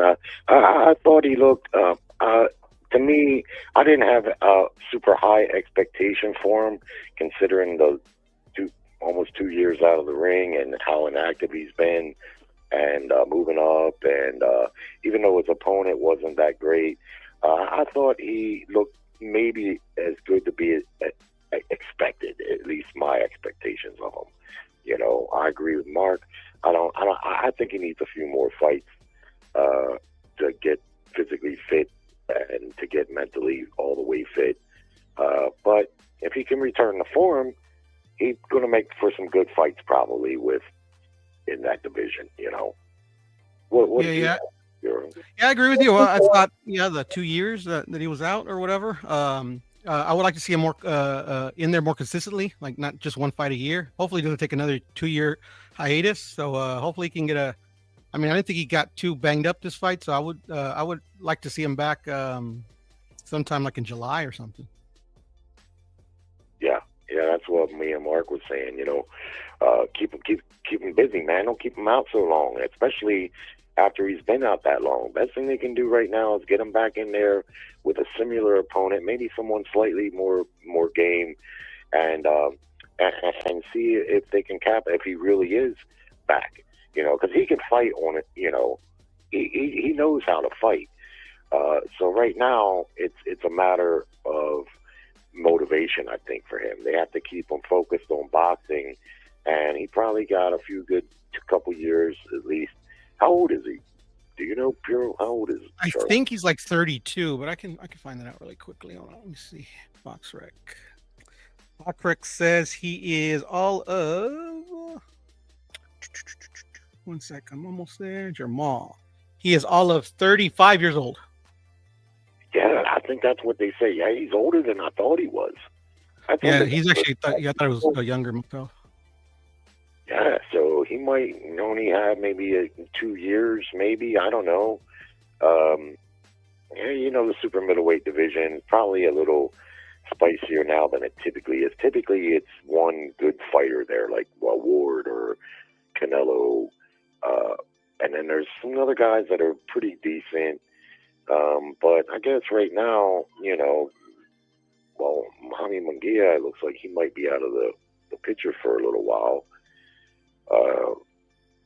But I guess that elevates, what's his name, Berlanga a little bit more. If you believe him and that. Berlanga would be a good fight. Yeah, I think so.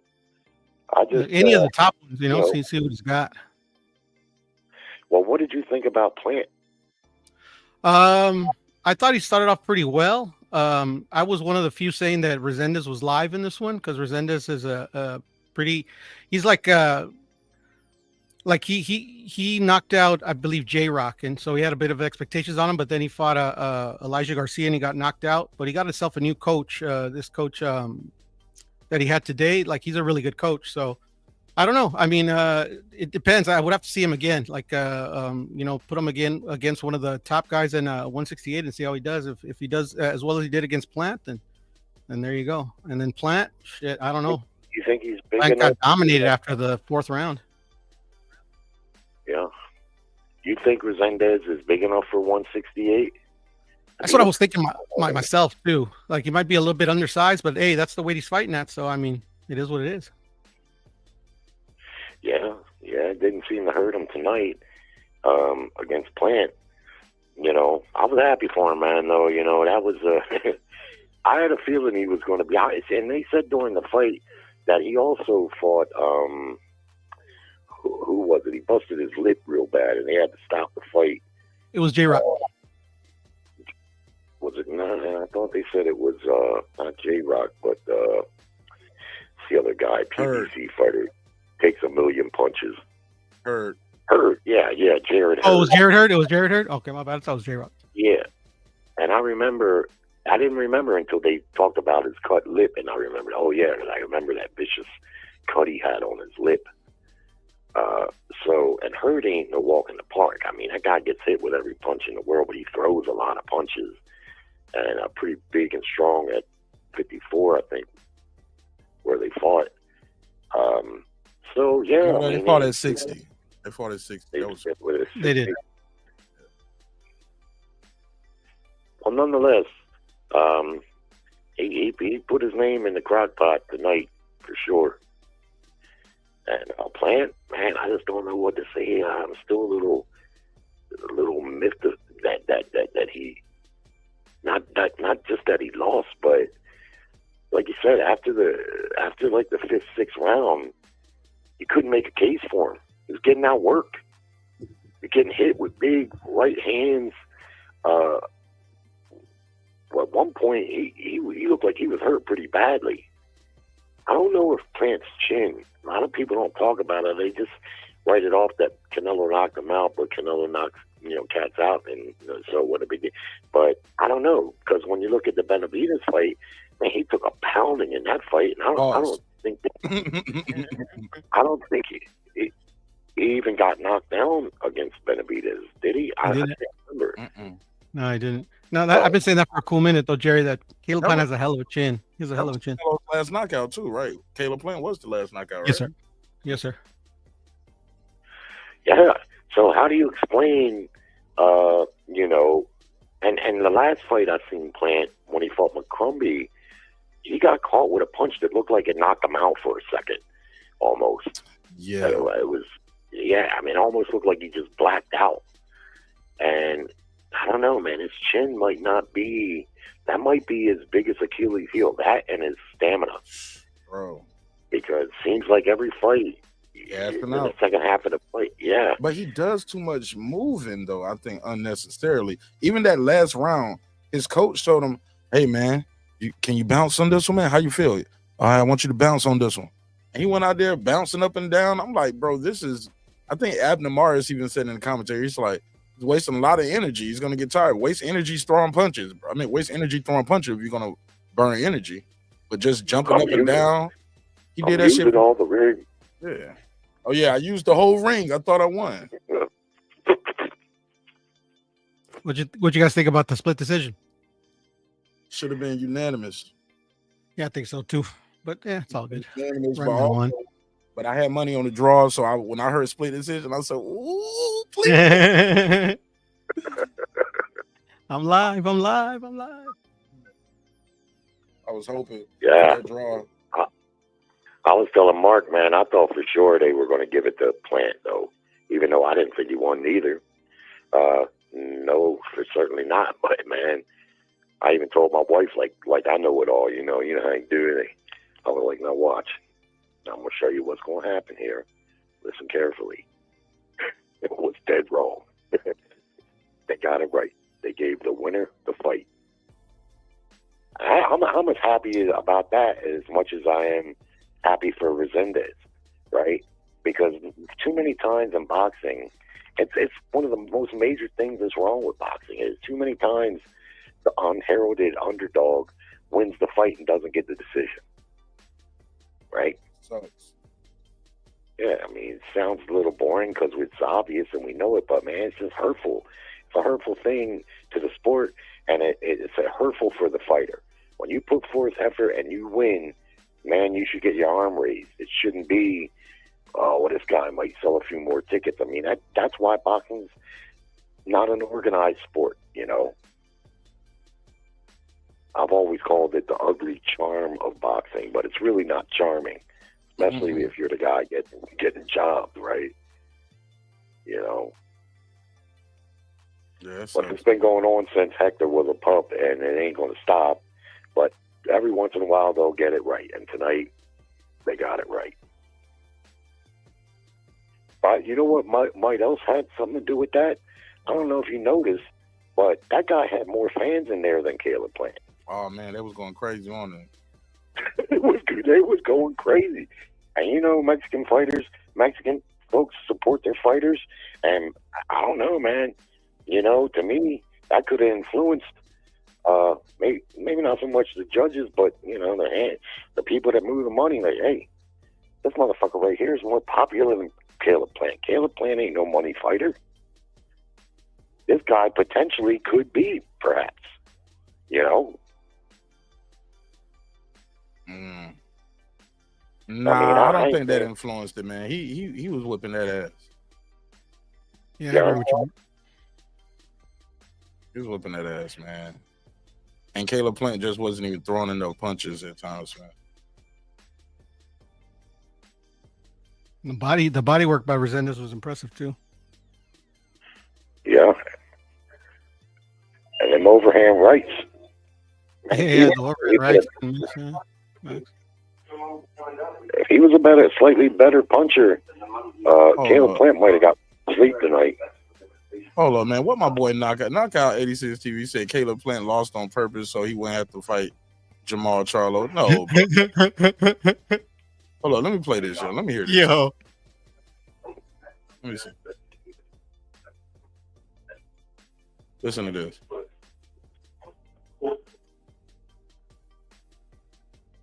Can y'all hear this? Yeah. Then he just falls apart against pressure, man. He got his ass whooped by Jose Armando Resendiz, bro. Great performance from Resendiz. I ain't taking nothing from him. My issue, though, bro, is with these promoters and these networks, from Premier Boxing Champions to Turkey Al-Sheikh and Riyadh season. Simple question, bro. How many times do you have to mess up what fans want to see before you just give us what we want to see out the cornflake or Caleb Plant versus Jose Armando Resendiz, bro? Well, I get what he's talking about, but Charlo, 18 months out of the ring, couldn't just go in there and fight Caleb Plant. He needed to fight somebody. Looked bad, looked trash. Absolutely. They're right now thinking that here we go. This the part. Caleb Plant can do anything with Jermall Charlo, bro. Like, he couldn't get out of the way of Resendiz jab. Can you imagine Jermall Charlo's jab athleticism with Caleb Plant being dead dog tied for the last 8 rounds of the fight, bro? Yeah, we didn't know that. So he just took a sip. Yeah, he drunk. You drunk, bro. some people would have favored Caleb Plant going in because of Jermall Charlo issues and shit. But now that we've seen both of them and Plant done took that ass whipping, you'd favor Jermall Charlo. The fight ain't even lit no more, bro. No, he got slapped in the face by Caleb Plant. We still want to see them fight. That man slapped you. Promoters, networks, give us what we want when we want it. Just give the big fight immediately. Stop with these tune-ups and these fights in between. That way, at least if somebody get their Okay, well, he's talking about something else. Okay, but the title said Caleb Plant lost on purpose, so he clickbaited me with that one. But I'm like, nah, that dude didn't lose on purpose, bro. Who is that?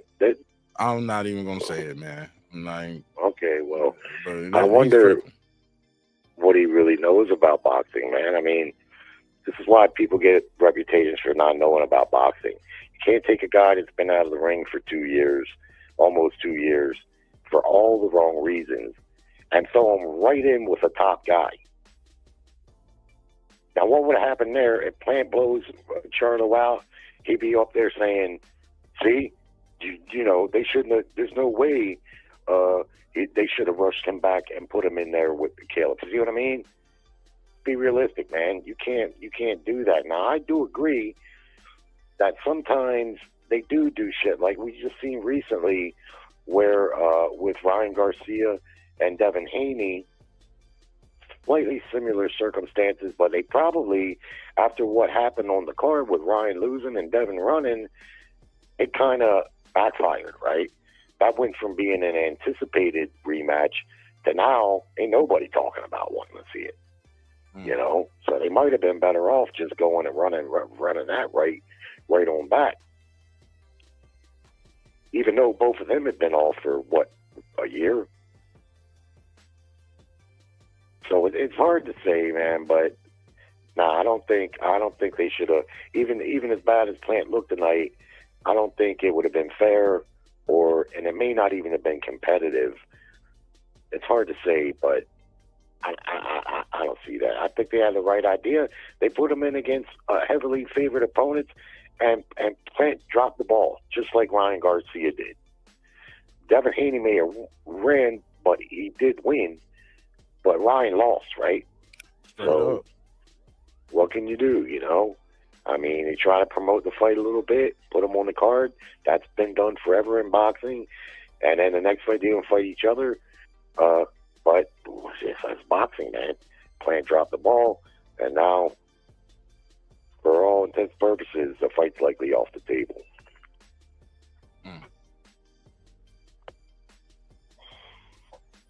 Well, that's the way it quickly crumbles.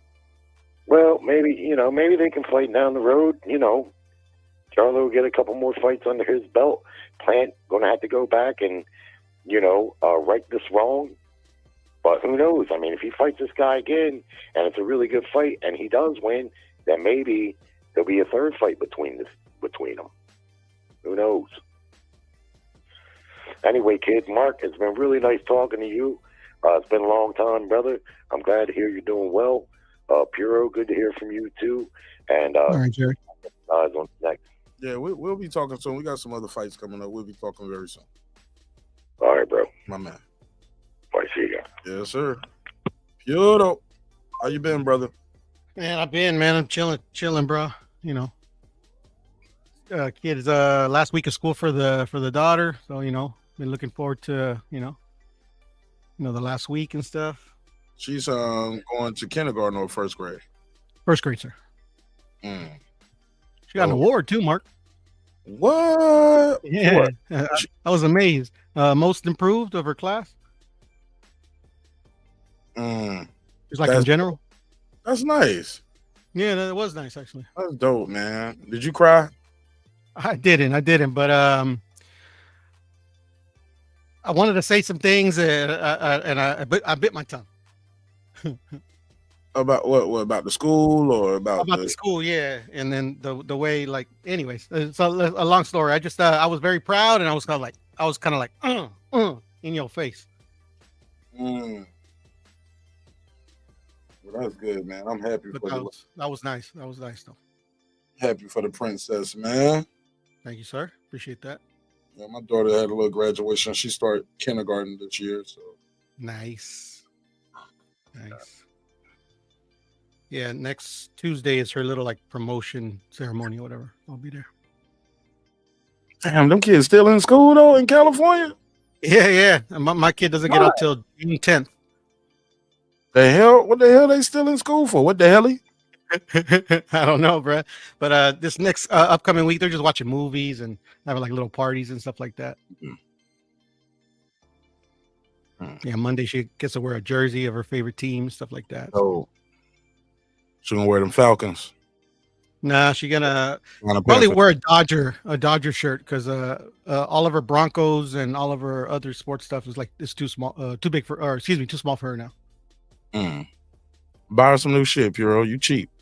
No, I do need to. I'm probably gonna do that tomorrow so she can go, with something new to school.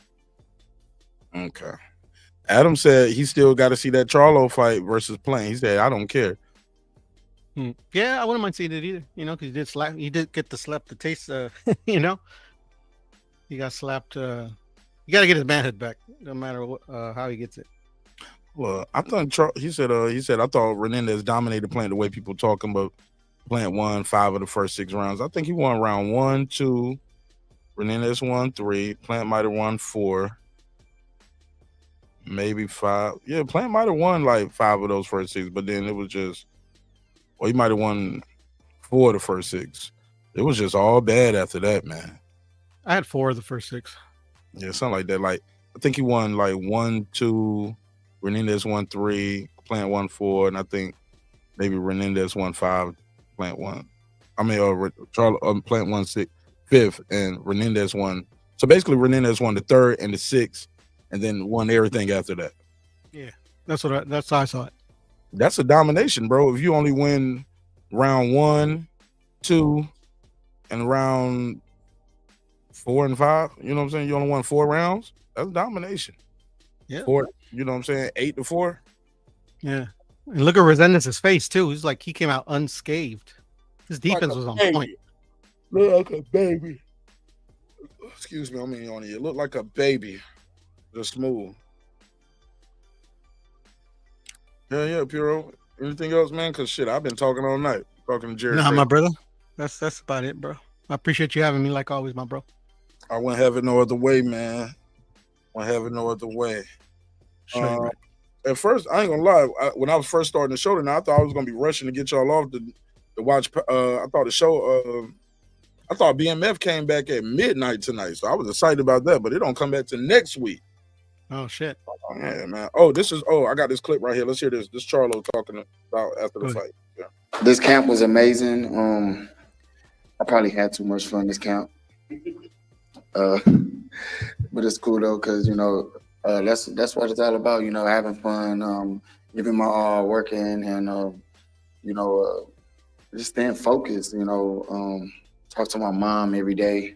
Talk to my brother, my peers, my friends. CC hit me up, Didi hit me up every day. Everybody that's just like been like really holding me down. I just want to say to my fans and my friends and people out there, if you ever going through something, like the worst thing to do is hold it in. It don't matter who it is. Just talk to somebody about it, and that's the best thing you can do, and try to move forward. Just pray to God that he could change the view on things in life, and that's kind of what I've been doing, and I've been battling with it. I know I just got a victory, and I got a victory maybe a year ago, and I've kind of been inactive, but my goal is to get more active. But I'm still battling some things now, but it's not affecting me not to fight. As you can see, I went in there and still prevailed, and just wanted to tell y'all, thank y'all for following me, thank y'all for being there with me each and every step of the way. It's a journey, and I'm still working towards making myself better. I'm not perfect, but my record is. Oh shit! Oh shit! I like that at the end. Shots fired.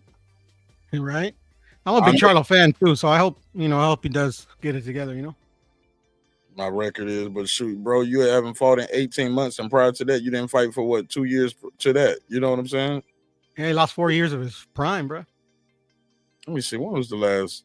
Let me see. Let me pull up Charlo's box record real quick. Let me see. Let me see. When was?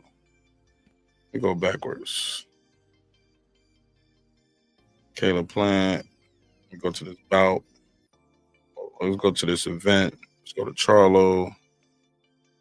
Share the screen. Let me see something, man. Let me see something with this dude. Woo! Since 2020, in the last 5 years, this was his 4th fight in the last 5 years. He fought in 2020, then fight again till. Okay, that's the one that slowed him down. So from Montiel, he didn't fight for 2 years until he fought Jose Benavidez Jr. And he missed weight for that one. Yep. And then didn't fight again for another 18 months. So he was 2.5 years out the ring, and then fought, and then he missed another 18 months. It's almost like he's just fighting to get paid right now, huh? Yeah, seems like it. Mm. Yeah, that's what I was telling Jerry. I'd like to see him back in July. Oh, July. That's not even a whole 8-week camp. Like when we? No, it's June 1st now. Today's June 1st. So he maybe the end of July, August 1st, something like that. Damn. He didn't really take any punishment in this fight. Nah, he didn't. You think PBC gonna give him a date though? I hope so. Brim said, I look clear as fuck. Yeah, I got a new camera, Brim. Got a new camera. I had to. I was helping with Foodie with something. She said, yeah, I want, what kind of camera? I need a better camera. I don't want my camera to look like, and I ain't gonna say the person's name, but she said somebody's name. And I was like, damn, I need to step my camera game up. So shout out to Foodie for motivating me to get a new camera. Somebody said, perfect record by default. You ain't fighting, fam. Shout out to Lake County. Yeah, that's what I'm talking about, Lake. You 2.5 years, you fought a guy, took 2.5 years off. Fought, I mean, come on, bro. After that guy took 18 months off, and then the guys you're fighting, they're not the top tier guys. You fought Jose Benavidez at 160, and you missed weight. Jose Benavidez was a welterweight. And he's the one-leg man, as they were saying when Bud fought him. He's the one-leg man. But but you couldn't stop the one-legged man in 10 rounds. Danny Garcia could not stop the one-legged man. You get what I'm saying? Yes, sir. Yeah, Jose Benavidez. Yo, what you think about Jose Benavidez Sr. And his pops talking about like the Canelo fight gonna be boring, and Crawford and Canelo is gonna be a boring fight? Oh, they're just talking like they always do. It's all good. Somebody said, what's this community leaderboard? It's based off, I guess, who typed the most. I don't have no prize for you, though. Let me see. Maybe I should do that one day. Community leaderboard. Let's see who's in the lead. At the end of the night, I give them a treat. Or a super chat. Or, I'm sorry, Cash App or something. Lisa Bells is number 1. Brim is number 1. I got to run, my brother. Thank you for having me. As always. Man, I got to go too, bro. I was just dragging it out. Appreciate you. For sure, you're right, brother. Peace. All right. He sounded like his wife just came in and called him doing something. Like, you told me you was going to bed. Come to bed. Somebody said Jose Benavidez. Yeah, man, that shit crazy. Talking about yeah, I was like, that wouldn't behoove Terence Crawford to go toe to toe and stand there and fight Canelo Alvarez. Why would you? They give him a chance to win. No prize. He said Pure in trouble. He did sound like he ain't supposed to be on the phone no more. But speaking of not being on the phone no more, it's been a great episode, man. Thank you for your time and your energy. I was going to end this one earlier, too, and do like a different topic, but this cool. This was enough, man. Let me get some rest. What up? Really enjoyed y'all, man.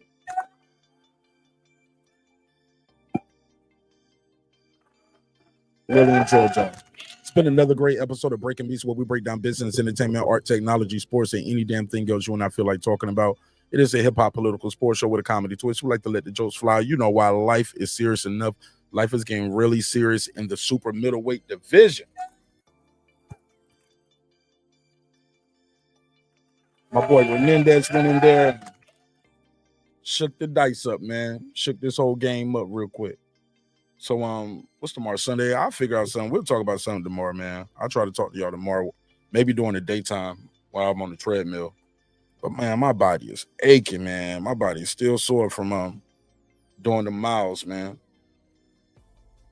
Oh, man, it's sore, and I can't wait. I can't wait to get in this bed and relax. So, God bless you all. Thank you for your time, your energy. Thanks for allowing me the opportunity to entertain you all this evening. Hopefully you were thoroughly entertained. And if not, shit, we'll try again on the next episode. Shout out to everybody who was in the chat. Shout out to everybody who called in and voiced their opinions. And look, man, we're going to talk about it, this stuff as time progresses. I'm sure we got a lot to talk about. Hey, look, respect is free. Disrespect going to cost you everything. Your family, your freedom, your finances, most importantly, your life. So let's show each other love. Let's show each other respect. And if we can't do that, let's just show each other the door. You go your way, I go mine. God willing, we both will do fine. It's your man Martin Ash. Hey, look, sometimes we're going to agree, sometimes we're going to disagree, but one thing's for certain, two things for sure, homeboy, homegirl, never, ever, ever forget this. I built this shit, me, brick by brick, and I'll be damned if I let you tear it down just because you don't like the way another nigga talk. And I mean that shit. Peace. Drive, motherfucker. Hey, it's Antonio Tarver, champion. You watching Martin Ash at Breaking Beats. I usually don't do drops, but I'm going to give you one, bro. I'm going to give you one. I love you, champ. Peace. And shout out to Resendiz again for bringing me my paper on that underdog for the win and for the decision. Yes. Success. This that squad side. Yo, and shout out to Twitter, man. Twitter been lit all night. Y'all rock with me all night on Twitter tonight. I appreciate it. It's 177 people on Twitter. We maxed out at like 220 on Twitter. So I appreciate everybody on Twitter for watching the show. Y'all need to come over here to YouTube and rock out with me so I can see your comments in the chat too. All right, peace. This that squad side.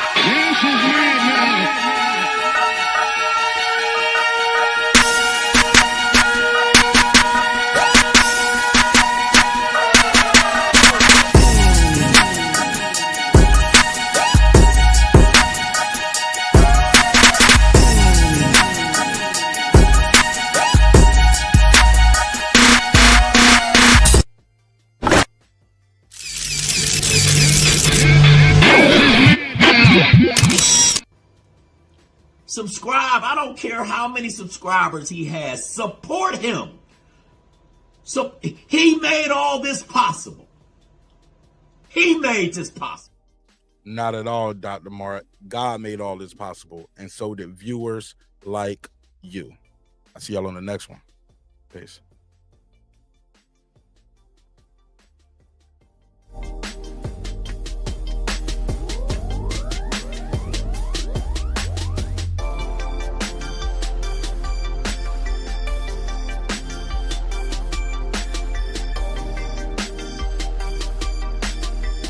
You think I'm here to